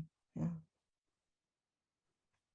Speaking about Black literature, there are really great references to Black literature in your book, and I really thank you for including that, because I certainly made a list thinking, oh, I've got to read this and I've got to read that. So really great references. And you also make a reference to Mary Seacole. And a lot of people probably may not know that Mary Seacole was also an author, as well as... Yes, it was a bestseller. Wonderful World of Mrs. Seacole in Many Lands. Yes. That was a very influential book for me, when Audrey Juji and oh, my brain goes, there's Ziggy Alexander and Audrey Juji as editors brought out Mary Seacole's 1857 book again in 1984 and did a big update in terms of the editor's notes, bringing us up to date to, firstly, what happened to her after she published her book until she died in 1881. The fact that she asked to be buried, in her will, she was a Catholic and asked to be buried, although born in Jamaica, asked to be buried in St. Mary's Catholic Cemetery in Northwest London, Kensal Green. And when I read that bit, I thought, wow, because I'd already done my nurse training. And I discovered from this new edition of her autobiography, she was buried just a quarter of a mile from where I trained as a nurse in Paddington. And yet we weren't taught about Mary Seacole at all. So, was not very happy about that. And I think all of this drives you to try and redress these gaps. If you're in a position, I mean, I was a nurse tutor, ended up professor of nursing. So I was in a very good, I was in an influential position, and I decided to call my research center after Mary Seacole, because there's this determination inside you, I think, when you're aware of the gaps, you know, how Black is my curriculum, how Black is my professor, that the whole curriculum, decolonizing, I should say, decolonizing the curriculum. So those of us who do get into positions of power, if you like, or authority, where we actually have some influence, it is a great feeling, actually, because I thought, right, what do I call my research center? I know, I'll call it after Mary Seacole, because I've come across so many students who didn't know about her, so many tutors, nurse tutors that didn't know about her. I thought, right, and I don't have to ask anybody's permission. This is my research center. I will call it after who I wanted to. And I knew by giving it the name Mary Seacole Center for Nursing Practice, people are going to say, who's she? And that's exactly what happened. And I ended up, what I didn't expect was I got asked by so many people to give lectures about Mary Seacole. So I really had to, learn as much as I could and link in with others who I knew a lot more. But that was a learning moment. What do they call it? Teachable moment for me, to realize you can instigate things and actually they can have quite a bit more influence than you're expecting.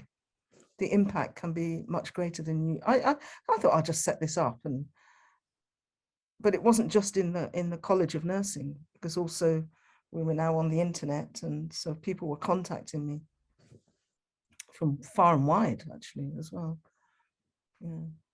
I must tell you a joke though about this internet business. So I give talk. I've been giving talks about my memoirs for some time now, and I was giving a talk to. This was before COVID. This was to young people, teenagers. So I got to the bit about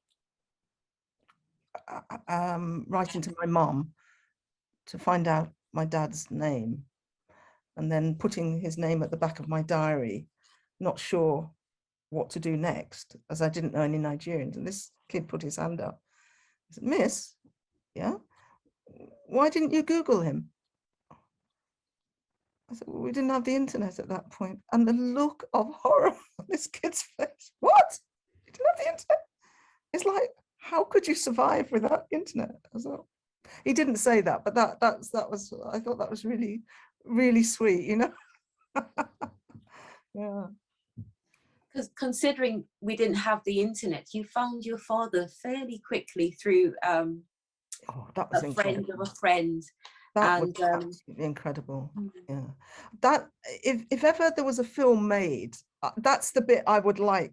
I think that in itself could make a short film, possibly, because it's stunning. To ask. So my mom had given me his name. I didn't do anything, because I don't know. I didn't know what to do with his name. And then I realized, actually, John, he's deceased now, but the late John Roberts QC from Sierra Leone happened to, we were involved with the Saturday School movement together, happened to mention that he occasionally taught Nigerian law students. So at some point I thought, oh, John might be the person. And what I wanted from him was to tell me what part of Nigeria my dad's name came from, because say I didn't know any Nigerians. But because of the dreadful war that had dominated, the media a year and a half before I found my father's name, I was aware of the 3 main ethnic groups in Nigeria. So I later realized, obviously, there were many more. But so I wanted to know, was that name Igbo, Yoruba, Hausa, Fulani? I had no idea. So I said to John, do you think he could he find out from one of his students? He says, yeah, okay, leave it with me. So that was Monday evening. Wednesday morning, he rings me at my clinic where I'm working as a health visitor in Brent. I've spoken to your father. Honestly, that was a shock. You read, or we've all had moments when we're stunned for some reason or another. Well, that was just, what you've spoken to him in Nigeria? So no, in Palmer's Green, North London. Couldn't, and I didn't even thank John. I mean, I was just, because he said also, I've spoken to him and he wants you to ring him. Here's his number. I just literally, I must have said goodbye to John, dropped the phone on. And without thinking, which was good, because I think if I'd said, shouldn't I? I just picked the phone up, rang the number, and my dad answered the phone. And it's interesting, looking back, he greeted me very friendly. I thought he'd said no on the phone. I do remember that. He hadn't, of course. He'd said, no, welcome. But it took me some time to, that's what he said. Okay. And then the next bit of the film, if ever there was a film, was me going on. I had a mobilette because I had a lot of French influence then. I had one of these orange mobilettes, and I went on the North Circular from West London all the way up to Palmer's Green. But as I started on the North Circular, which you know is a really busy road, and it was very busy in those days, I was so, you know, thinking about my dad that I veered into another lane, and a car hooted me, you know, so woke me up, and I thought, oh, for goodness sake, get your act together, Elizabeth. You've got to get there in one piece, you know, after all this. So then I parked my scooter, and I remember walking up this short path to the front door, and the nerves just kicked in. I actually felt a bit sick with anxiety, and, you know, what have I done, you know? And so I just rang the doorbell, and it didn't take him long to answer the door. And the minute I saw him, I just knew he was my dad. You know, talk about mini me. He had the same round face, dark, obviously, male, short, bigger than me as well. And he gave me the most enormous bear hug. And I would say to any parent that has that experience, that's what you do, give them a big hug. Because yeah, I was nearly crying. And oh, the other thing was my stepmother was peering down, looking at me. Whoops. Didn't say, she wasn't rude or anything, but it was like, who's this? And of course, at some point I found out about the difference in the family structure, because they only had one child who sadly died as a baby, I think. But my dad had children from other women. So I remember with the first edition, my self-published memoirs, it hasn't appeared in this Dreams from My Mother, but I did. Somebody was talking about family trees, I think family. So I commissioned a genealogist to do my Irish side, and then on my dad's side, I found a cousin who patiently, but so patiently, went through my Nigerian family tree, because, oh my goodness, you know, it was much more complicated, but we did it. So yes, it was a very, very interesting, very, very interesting experience, actually. Yeah. That was such a memorable bit in your memoir to read. And you know, you writing about feeling nervous, with the reader thinking, how, you know, is she going to be treated by her new family? And it was lovely to see that your father was so welcoming. Yes. And interesting that your stepmother actually had a conversation later on with you after the first, second visit to say, call him dad. That's right, yes. Because if you compare my story with, for example, Jackie Kay's story, Red Dusty Road, you know, she's Scottish. Well, her mother, her biological parents, the mother was Scottish, father was Nigerian, Igbo. But she was adopted by a white Scottish family. And the outcome for her when she did find her Nigerian father wasn't happy. Wasn't happy at all, you know. So again, it just shows you just don't know how this is all going to turn out, and how lucky I was, how fortunate I was. So, you know, that's where I got my sense of completeness and inner calmness, and liking myself, actually liking myself, and being proud of both my mom and my dad. And, you know, I didn't totally let my dad off the hook. As you see, I had questions that I never asked him, but I wished I could have asked him, you know. I think I was too well brought up to ever dare sit down and ask my father what I really would have liked, you know, about the relationship, and why did they not connect, you know, all those sort of questions that a child would want to ask of their parents, but you often don't ask. But the most important thing was, as I said, particularly if you compare Jackie Kay's very traumatic outcome in terms of the meeting with her father, that just didn't happen with me, you know. My dad was so proud of me. I mean, he was showing me off, You know, that trip from Lagos via Benin to Asaba and then Onisha. That was a wonderful journey for me because my father drove me. So we had this long period of time together, and that's what I needed, because I actually had always been a very shy person. Not now, but I was very, very shy. I just didn't know how to talk. Well, I didn't have a father figure, did I? So I didn't know how to. Well, the only one I'd had was this wretched stepfather. And then even my lovely grandfather, maternal grandfather, he died, you know, and that made me realize one of the deficits in growing up was I didn't have, if you like, a role model male figure in my family for very long, or for very, you know, and that definitely has affected me in terms of relationships with men, for example.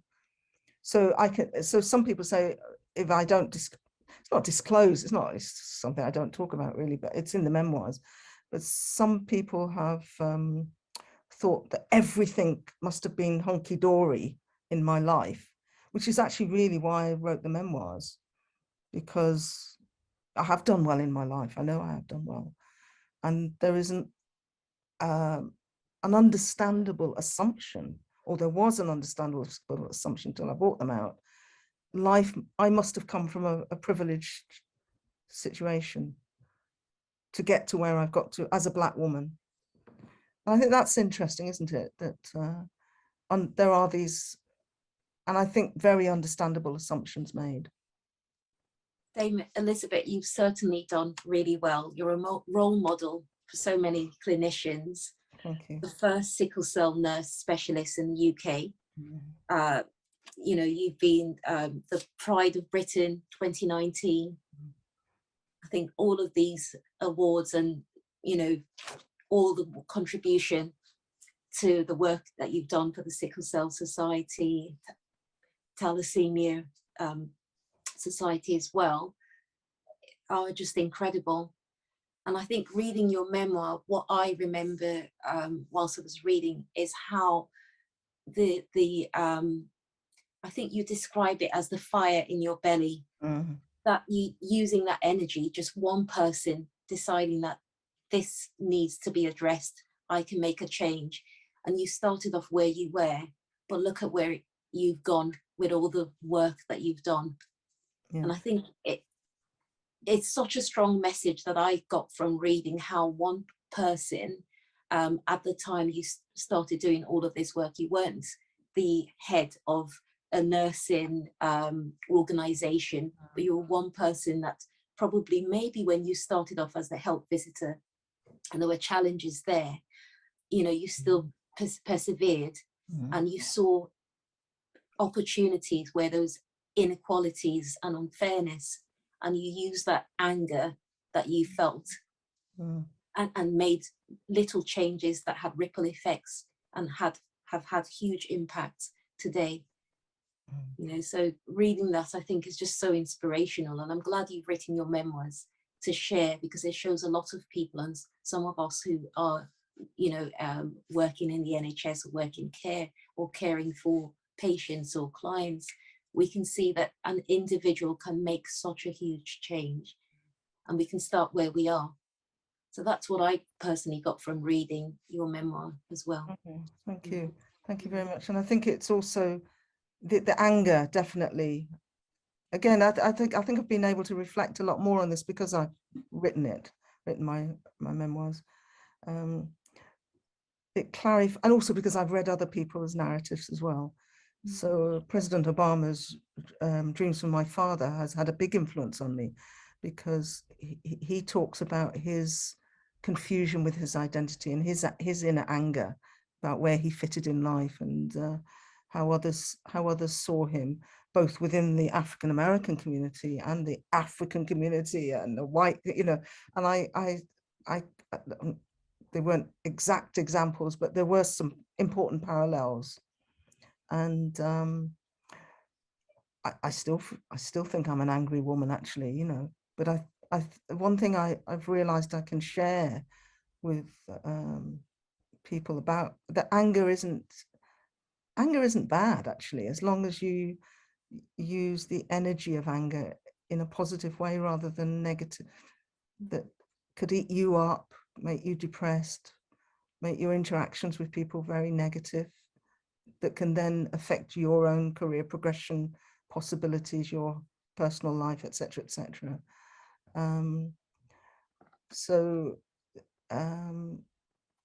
Don't worry about feeling angry. It's what you do with that anger, and it's linking up with like-minded people, because that's definitely what I did in terms of sickle cell, and having people that open doors for you, which is, for example, like Dr. Brozovic, Misha Brozovic, the consultant hematologist, who opened doors for me, all those people in America, Professor Marcus Pembry at the Institute of Child Health, you know, when I was in a terrible state about bullying and harassment at one point. So, and again, it's not until you reflect on all these issues and how did you get out of them? What were the factors that helped? I can see how that is helpful for other people who are, because I'm retired now, so, but for people going through that situation now, or they've gone through some negative things and they're still trying to work through them. So I think that's the value of literature, I think, isn't it, of narratives, sharing our narratives. Yeah, and I know that I'm proud of everything. I've got nothing to be ashamed of, whereas I was ashamed of issues in my earlier life. And I just would hope it would help maybe some younger people not to have that feeling of shame, and rather, yeah, I'm angry, but what am I going to do about it? Who am I going to work with?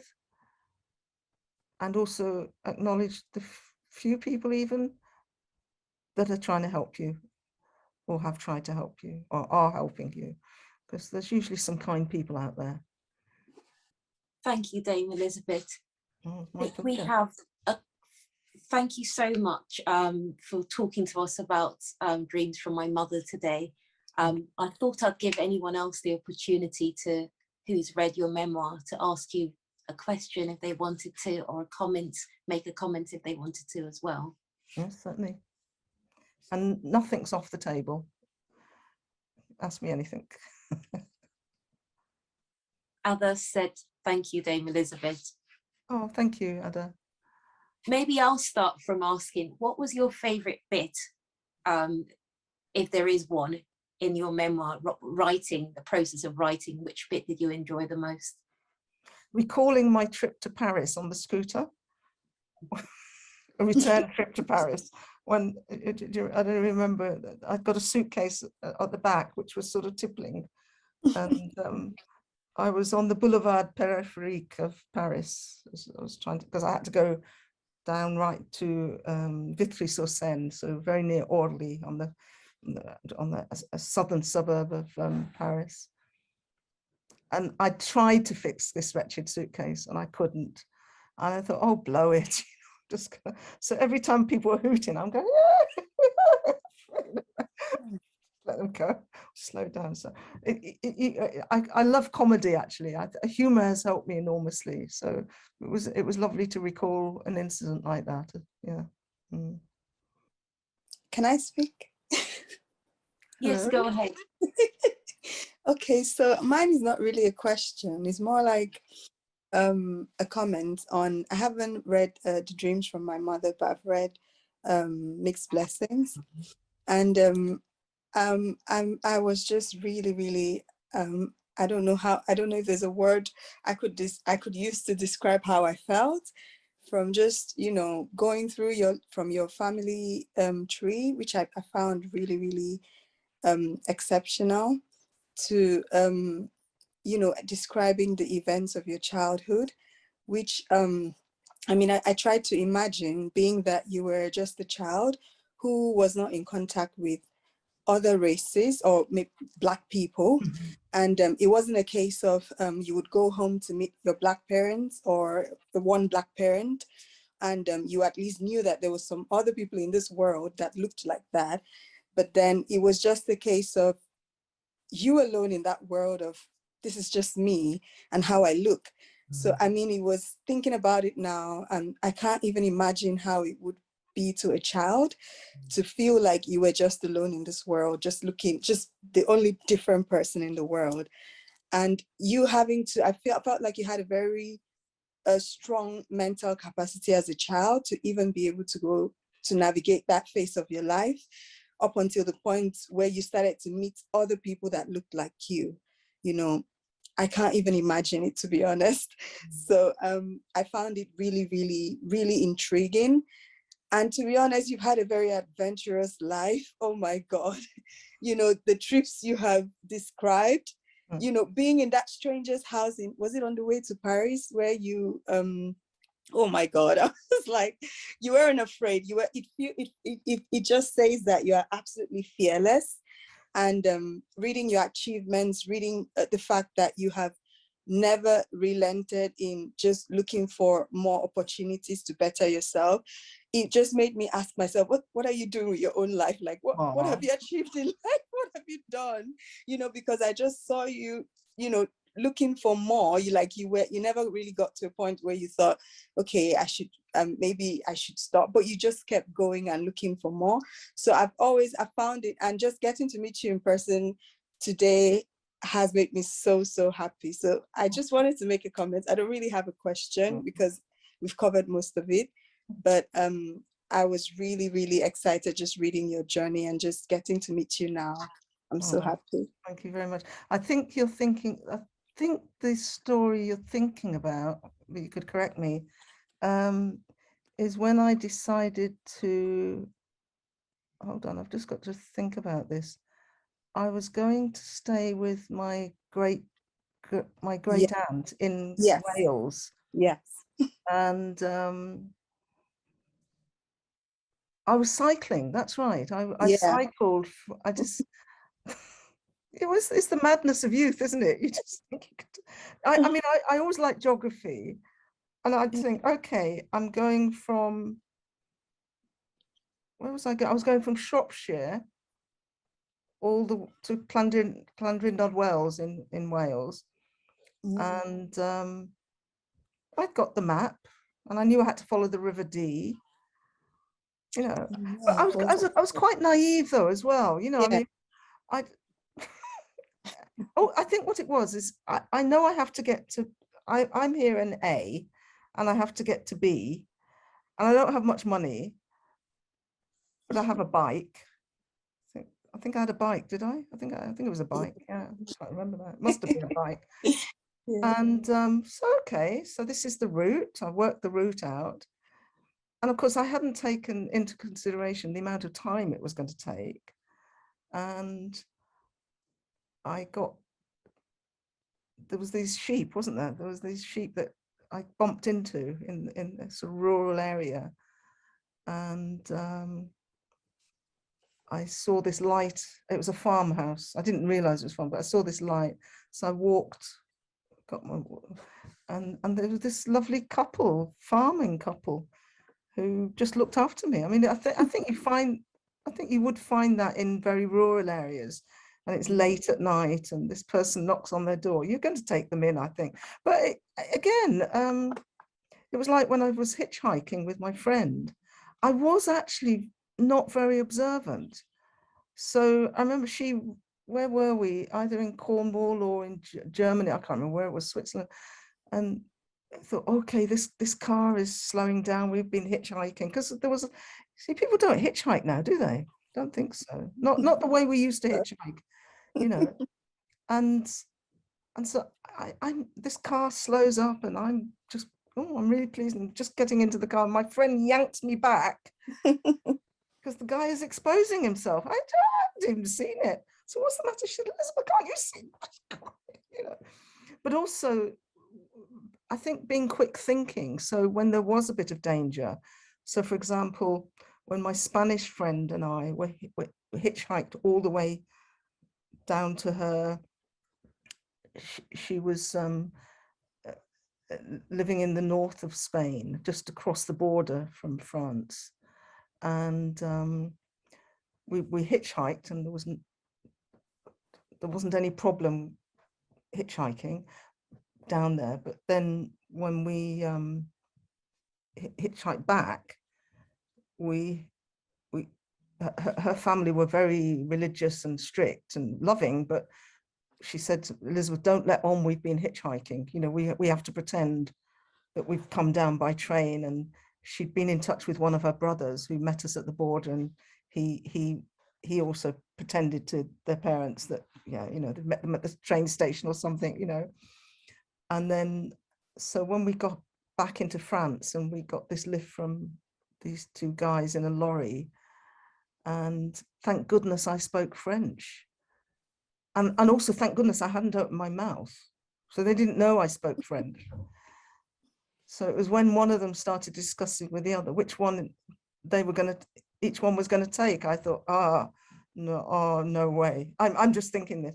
So I had to think quickly, and I pretended to be violently sick, or have violent stomach, and he had to brake and get us out. We got out of the lorry, and we just ran. I just said to my friend, what's the matter? Because she couldn't speak Spanish, but she couldn't speak French. And I said, no, they did not have good intentions. Let's just put it that way. Yeah. So yeah. So there were some adventures like that. But I think that's youth. I think yeah. But I think you're right. I was quite hungry for adventure, and I wasn't put off if I didn't have money. So I'd either cycle or I would hitchhike. Hitchhiking, I never hitchhiked on my own though. Or that was always with a friend. I was a good liar as well, because we had the youth hostel movement, which is still going, I think. But they were very puritanical. You're supposed to walk from this youth hostel to the next youth hostel. You were supposed to be really fit, healthy young people. Well, we weren't walking anywhere. We were hitchhiking between one youth hostel and another. But we would ask the driver to let us out, you know, not to take us up to the door of the youth hostel, because you weren't supposed to arrive at the youth hostel by car. You're supposed to have walked healthily, you know, or cycled. So they would, the car would drop us off, and then we would huff and puff into the youth hostel. And then in the evening, there'd be people discussing all their hikes. And me and my friend would be looking at each other, and we would just pretend, because then they would ask us, you know, what was your, so we'd just lie. Yeah, we hiked. Because we weren't going to let on, you know, we weren't abiding by the rules, if you like. Yeah. It was good fun. I think having a good sense of humor does help, doesn't it? Yeah. Definitely. Oh, I'm glad you like that side of it. But you see, I bet you're underestimating what you have achieved already. That's the other thing. I think we all, you know, look at how you know, I don't know your life, but I'm sure there's some achievements there that you are proud of. Yes. There you go. Good. So thank you again, Dame Elizabeth. If anyone has any other comment or question, whilst we... Sorry, Dame Elizabeth, I do have a random question. Oh, please. It's from your from the first book, one of the first memoirs. You mentioned about obviously going to Nigeria, and also after your dad died as well, going for the funeral, and you talked about basically how obviously the whole family situation that ensued after that. And what I wanted to ask was, since that time, have you, in terms of being to Nigeria, have you been traveling back to Nigeria since you still maintain contact with people in Nigeria? Or is it? Yes, I haven't been back. I haven't actually physically been back to Nigeria since 1992. But I have a very, well, like all of us, you know, across the diaspora. So I have relatives here, obviously in Nigeria and in America and Canada, but particularly in America. So I keep in touch with some people in Nigeria through the internet, but my main contact with my Nigerian family and Nigerians is in London mainly, but obviously COVID has cut back. But before that, I mean, I used to love going to weddings, you know. I do miss those events, the dancing and the food and the laughter, you know, and still being told off that I don't speak Igbo and standing up for myself and saying it's not my fault. So, but yeah, I miss the socialization that yeah. So no, I'm still I'm in contact as much as I can be with the present constraints, but I've stopped flying. I stopped flying some time ago. I don't like flying anymore, so I can't see myself ever going back to Nigeria to visit.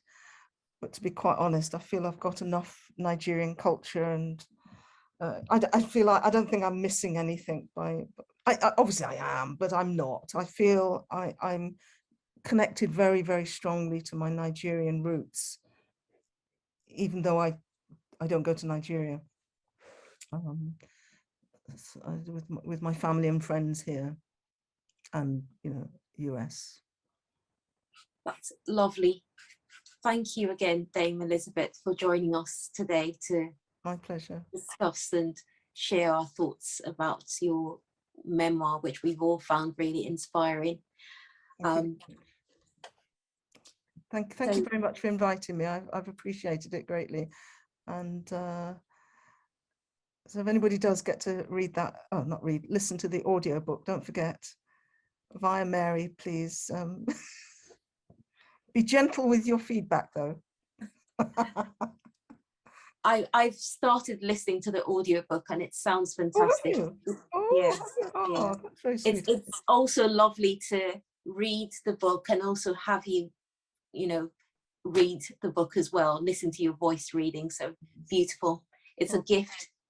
So I'm glad you've got the audio. Yeah. So I'd highly recommend for people to listen to the audio as well as read the book if they can. It was quite an effort to do. It's 4 days in a studio.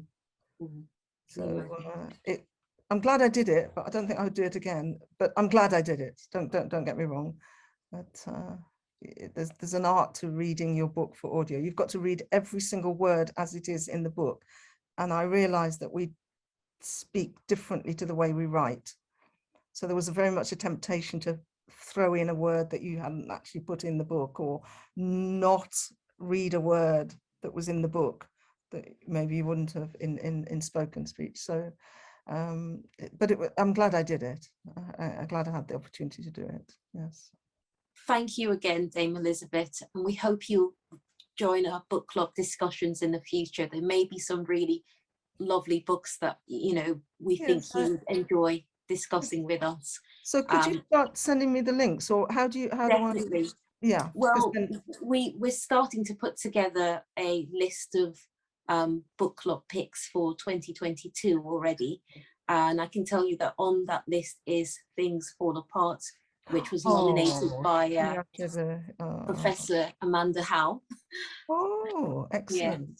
Yeah. Excellent. And one that's been on our to be read list for a very long time. So that's a brilliant book to read. So we hope you'll come back next year. Send me the links then, Mary. I will do. I will do. I'd be very pleased to join. Thank you very much. And so thank you very much, everybody. And thank you. Keep Please well. don't go just yet if you can. No, I'm happy to stay. Yes. Don't leave us just yet if you can. We've got Dr. Daniel Osigbe, who's a GP. And Daniel's going to be talking to us about his fascinating book called A Great Man Has Come Home.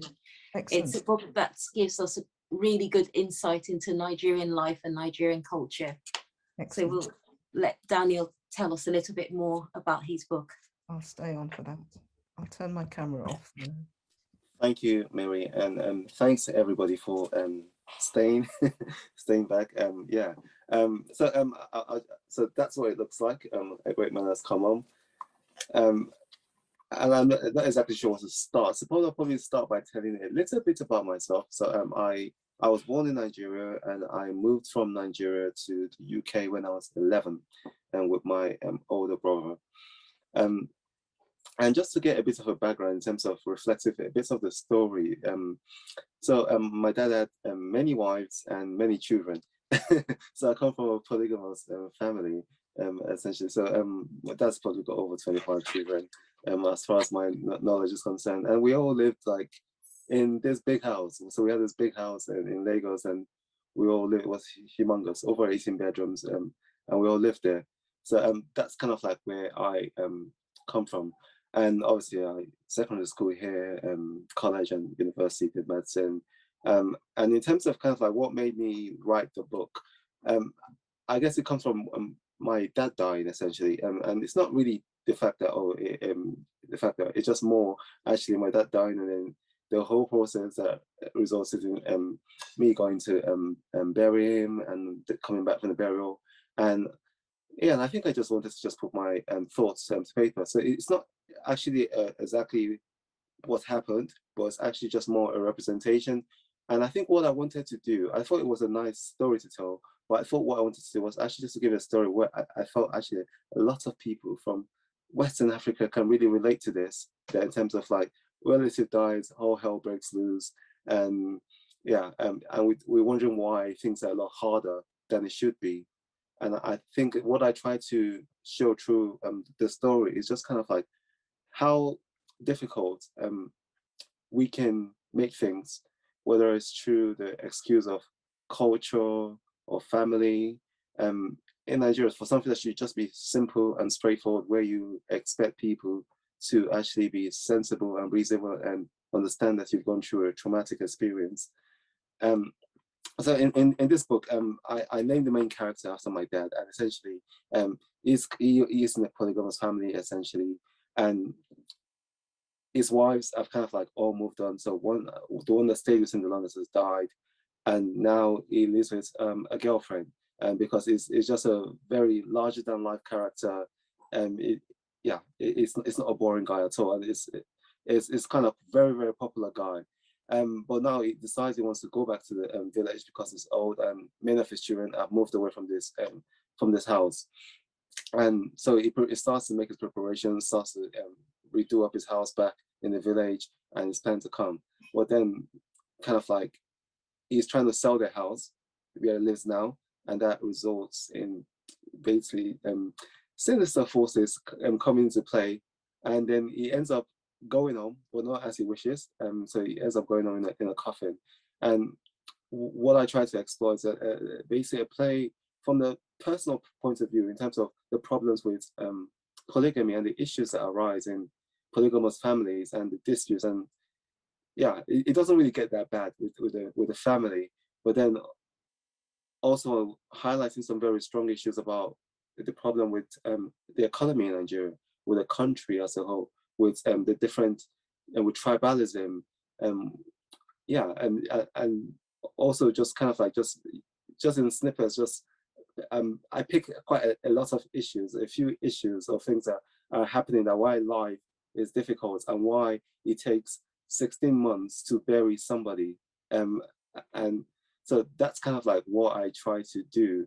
And also they're also just very interesting characters. And the other thing I noticed from writing the book as well is just I realized my characters kind of like no one is really good or bad. There's obviously just like maybe somebody that's more bad, but there's no one's really good or bad. But you realize that actually there's a bit of good and bad in everyone, and everybody's kind of like very full of self-interest, and how this all contrasts and makes things very, very interesting.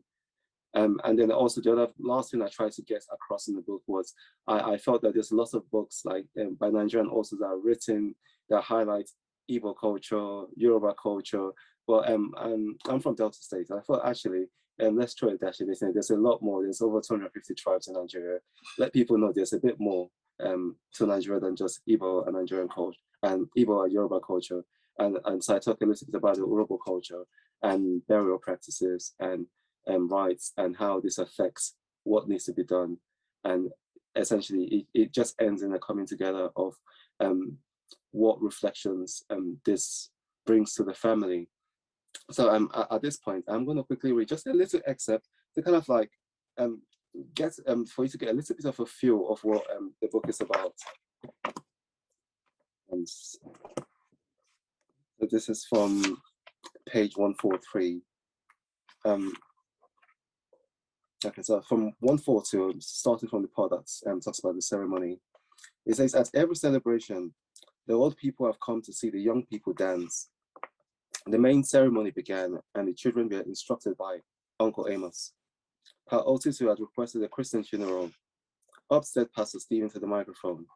He introduced himself as a pastor to Restoration and Deliverance Ministry, Lagos. He began his sermon, and within 5 minutes, Ogaga's mind had drifted off. The sermon continued for another 30 minutes. All that Ogaga remembered from it was that he acknowledged somebody had died. Everyone was busy talking to each other, milling around or biting their nails as they waited for the next process. The musicians were in full flow.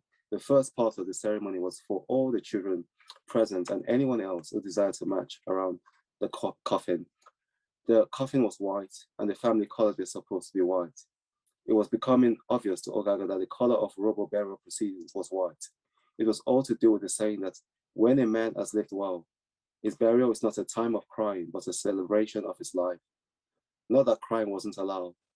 On the contrary, Nigerians will make a public show of crying, and it's suspected that some people over-dramatize the picture presented, or even go as far as hiring professional mourners for their funeral celebrations. Starting with Ben, they all marched around the white coffin. As they got to Pa Otutu's feet first, their steps were slow, and their faces grew long as they proceeded to his body, then to what was left of his face. Many broke into tears, most of them silently, a few more loudly. Ogaga wondered what thoughts were crossing the minds of his brothers and sisters as they paraded on this procession. His heart skipped a bit as his turn came to follow the procession. As he came before what was left of his father's face, his heart gave out in sorrow and anger as he thought, what have we done? 16 months it took us to get here. It was an anger that was directed at himself, loosely at the immediate family, and even more at his father's kinsmen, who he thought had put stumbling blocks in the family's way. This only lasted a minute though. Late Pa Otutu's frame filled the old coffin. Not that the coffin was small, but that in life he had been a man of good stature. His broad shoulders still evident.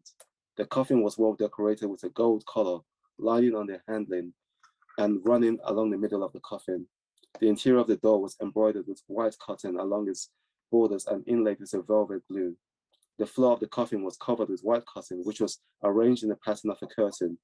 His corpse was dressed in brown shoes and a rich white lace with silver embroidery wrapped around his now gaunt waist, which reached over his shoes. His torso was also clothed in white. The outline of his ribs were visible, denoting some decomposition had taken place. His arms were by his sides, with both palms facing forward in the anatomical position. His chin pointed upwards, shaven, and it was evident that it was frozen in rigor mortis. The stiffness of his corpse was not easy to ignore. His face looked like a hollow clay vessel. This had been what had startled Ogaga. Not that it didn't look like him. It made the corpse appear like an earthen vessel, which was starting to fall apart. There was cotton wool stuffed into the hollow of his mouth and nostrils. His eyes were hollow, and there was difficulty distinguishing the color of his eyes, with a blackness in the hollow of where his eyes had been, that was strongly different from the color of his eyes. It felt like this was the color of the grave. Yeah, I'm gonna stop there.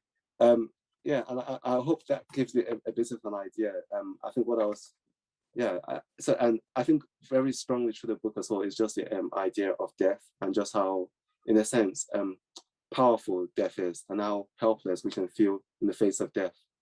But also how, despite that, there is still the Nigerian factor that affects everything around what Nigerians face, and even what people in the diaspora who interact with family back in Nigeria, what they face and how they deal with Nigeria. And so I hope you find it interesting. I think I'll describe it as an interesting read, and it touches on quite a lot of few things. Yeah. So if anyone's got any questions, I'm happy to answer. Thank you so much, Daniel. I was really fascinated listening to you read from your book. I haven't got a question, but I've got some comments.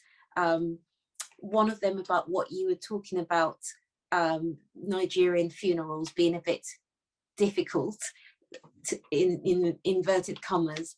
And I was thinking that this could probably relate to, and you then later mentioned, this could probably relate to Black people in the diaspora in various communities, not just Nigerian communities, but also to other parts of Africa as well. So I think funerals and tend to be viewed in some parts of Africa and diaspora as an opportunity to celebrate life, especially when it's an older person, older in inverted commas, who has passed on.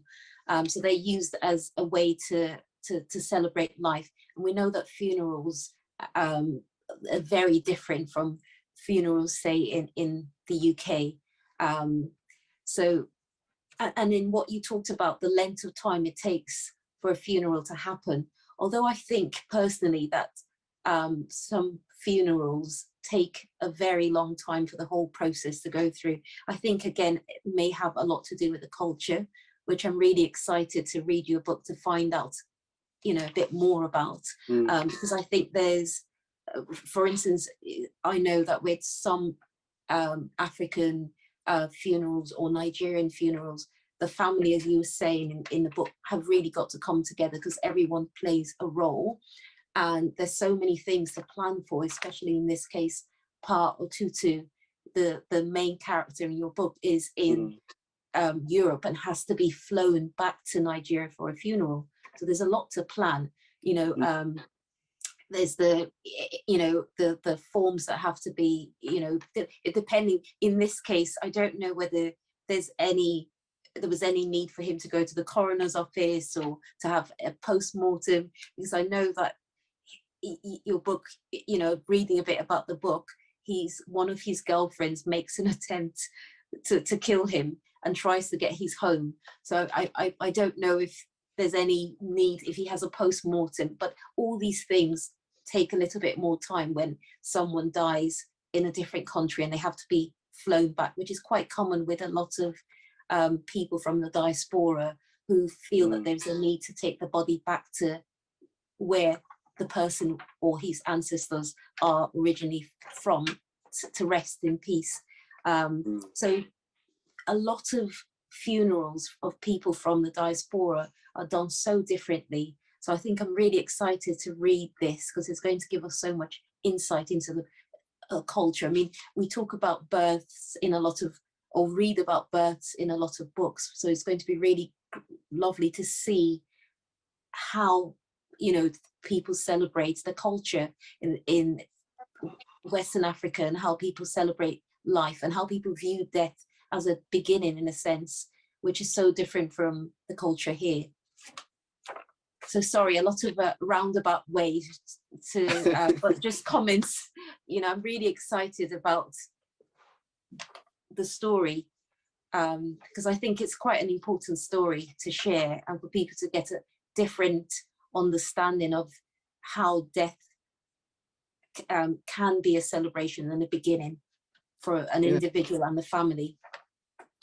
I think what I was also trying to get across was how it can be a challenge that, like, and I think you mentioned that why does it take so long? And I think, yes, there's a culture, but then despite the culture, that kind of like, I think what I try to highlight as well, a lot of the things that make it very difficult is not the culture, but it's the people that are involved, the kingsmen, the elders, the family, especially like if people come from polygamous families or families where they have children and they have half siblings and half brothers, and that's what makes it difficult. But also, Paratisu was living in Nigeria and he died in Nigeria, but he had children across the world. He had children in other parts of the world that had to come together and to make it happen. So I think it's more just kind of like looking at the challenges that actually are not written in the culture of this is what you must do, but actually now people find opportunities that actually, this is my time to make some money from this man's family, or this is my time to get this man's property. And so that's kind of like the interplay that comes into place, that people actually trying to gain what is rightfully theirs because because they can. So I think that's what makes it takes long more than anything. And I'm sure a lot of people would have experienced many and have heard of similar stories in their families if they're from a West African. I don't know so much about Southern Africa, but I know in Western Africa it's very, very similar cultures and traditions in which people have to come together, and then there's usually families and in-laws that want to claim properties and things like that. Sorry to digress and talk about another book we've read, but we saw in Americana, I believe it was, one of the characters whose partner died had to leave their home, and there was basically the family scrambling for what he had left. I can't remember her name. I think Dr. Uju was her name in Americana. So the author, Chimamanda, gave us a little hint of what life could be like in that setting. So it'll be interesting to read your book and get a bit more information about that.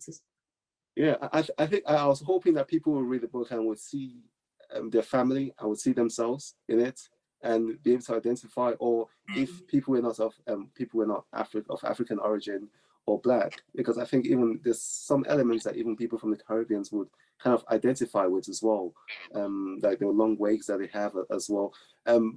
Actually say, oh, is this what actually happens? And even like for people that live in the UK or live in America or other parts of the West, and knowing how they navigate burying somebody that is close to them that has died, and who either wishes to be transported back or has died back home. Interesting as well, you talked about grief and how people grieve. I think it'd be great to see how much in your book you talk about or write about how grief is different in a sense. It's not different, that's probably not the right way to express that, but how the cultural influence on how people grieve in different parts of the world. So I think it'd be interesting to see, because I'm thinking with the paid mourners, there would be a lot of crying and maybe people throwing themselves around. Yeah. A bit of drama, basically. And it's very interesting also, because like you see how not only how the different children of Power Tutu grieve, depending on where they are, on what they perceive that they have lost, and how the process has affected them. And I think that's an interesting point as well, that they all grieve very differently, that they're all thinking about, I try to get into their thought, they're all thinking about different things, that what does it mean that now that this great man has gone, and what does it mean for the family? How have you found it? How have you sort of been able to combine writing, being an author, and being a GP? I've been lazy. So I think kind of like what I've just kind of like just thought, actually I'll just get it out there. I'll just do it and get it out there. And I think I just hope that kind of like whoever will read it would just kind of like enjoy it, but also kind of like identify with it. So I've just kind of like just taken, I set myself a certain amount of time to say, actually I'm going to write this book, and I did it. And that was it. I thought, okay, now I can go back to my normal life. And that's kind of like what I did. And do you think if you write another book, would it be a sequel, or is it? I think there is a possibility of it, but I think in terms of at the moment, I'm not in that mental space. I feel that there is some legs to a sequel to it, but I'm not in that space at the moment, and I think probably over the next few months, I might decide actually there is some legs to a sequel. Are there any authors that you would say inspired your writing or influenced your writing? That's an interesting question. I think I admire a lot of people's works, but I didn't kind of, to say influence, I'll probably be underselling this author's work. But I don't think that any, I think I just kind of like, I just thought I would just tell the story from the point of view of the kind of like main characters, which are Power Tutu and Ogaga, and just tell it as it is, that this is actually, it's a bit of an observation, that we just, this is an observation. And so it's a bit, interesting. So it doesn't, I don't know how much it mirrors any other authors. I think it's just, is what it is, and I'm not sure when you read it or anybody reads it can tell me what you think about it. But in terms of like people that I love a lot of the Nigerian authors, Chimamanda, yeah, Chibundu, yeah, lots of them. So I read a lot of yeah, Nigerian authors books, and yeah, Trisha Adobe, yeah, I really like their writing. Yeah, so I've got lots of inspiration as well. But it's also a little bit based on kind of like my experience. So so even things like Dame Elizabeth that was here, so just thinking actually she's written this book that's is factual. Mine is based on a factual thing, but it's not actually factual. It's not, yeah, it's not real life. So there are lots of things that tell me actually you can do this. Yeah. And how easy was it writing about, because we haven't read your book, but I know that they go back to Lagos. Are these places you write about, how easy is it to write about a place that you don't live in? Some of the places that I've visited, and so like I had to imagine the best I can in terms of like what the places look like and what was there. And some places I was just purely making it up, just in terms of having a good idea of what it's like living in Nigeria, because that's why obviously moving from Nigeria, I do go back from time to time, and yeah, just making it up as I go along, and yeah, thinking that nobody's really going to look into it. Thanks a lot, Daniel. I'd like anyone else to, you know, ask a question or make a comment if they want to. I don't want to do all the talking. Thank you. I'll soon leave, so I'll just make my comments. Very interesting conversation going on, especially about burial rights, polygamy. So well done, Daniel, on your book. And it's interesting to give insight onto the Yoruba side. I'm also partly Yoruba, so I think I understand a bit of what you're talking about. And being Ghanaian, in fact, I always tell my mother, Ghanaians people worship the dead, because the way they go about burials and funerals and funeral rites is just like, why this waste of money? You didn't spend it when the person was alive. But again, that's where we find this circle, where we find ourselves. And I think these are some of the things that still define us as people, and we can't take away. But to be interesting to read your book and see that Niger part, yeah. Yeah. Thank you. Thanks. So Daniel, I know you were saying that your book gives us an insight into Western African culture, but I think, you know, you have an audience in a diaspora, anyone who, or not just diaspora, I think it'll really be a good book for someone who's never really read very much about Lagos or Nigeria or the culture, a good exposure for them to pick up your book from what it sounds like, and interesting. And sounds like a page turner, because it's in some ways we all can relate to the, I would say, chaos that sometimes you can have when someone passes away and a family has got to arrange a funeral. It's a difficult time, and I think that would be relatable to anyone anywhere in the world, really. So I think you would have a wide audience for your book. Thanks, Mary. There's some political undertones to it as well. Like there's a scene when they do, a bit of a spoiler, when they do arrive in Lagos, and then the lights go off in the airport and everything stops working, and they're stuck right in the middle of the airport in darkness. So there's some political undertones to it as well. Interesting. And also maybe we'll get a sense of the celebration with the food and dancing and the paid mourners, you know, which you wouldn't have in this setting. A funeral in this setting, everything sort of is very, I'd say, not organized is not the right word to use. As you said, things don't stretch up to 16 months. So things happen really quickly. Whereas in some African settings and the diaspora, there's so many hoops that you go through.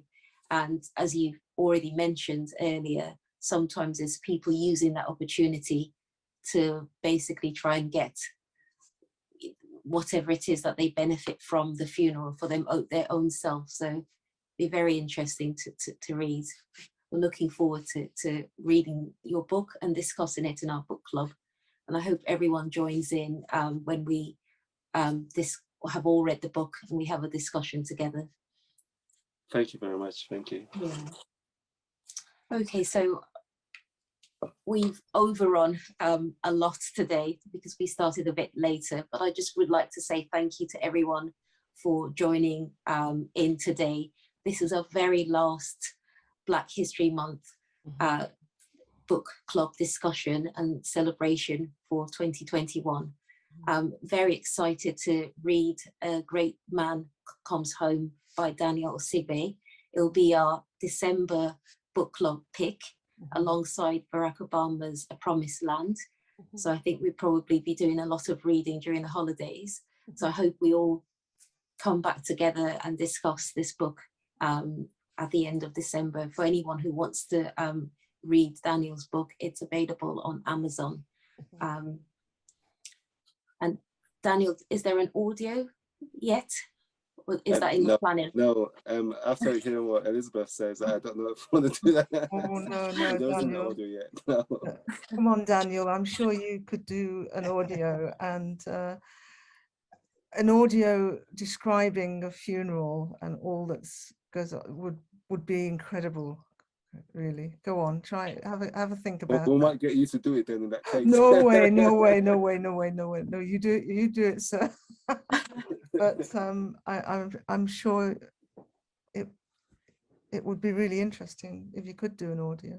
But actually, you know, I know I didn't come in, but I was really interested in, and I'll look forward to getting your book. But gosh, the parallels with, you know, when my father died and his funeral, and it's incredible, isn't it? Yeah. So I look forward to reading it. Thank you. Thanks. Same here. So thanks again, everyone, for joining our book club discussions for Black History Month. We look forward to having you all back again in 2022. Some of the books we're going to be reading we'll be sharing on social media, so look up for a list of books for 2022. Thank you so much for sharing your thoughts and reflections on Homegoing earlier on and all the other books that we've been reading in October for Black History Month.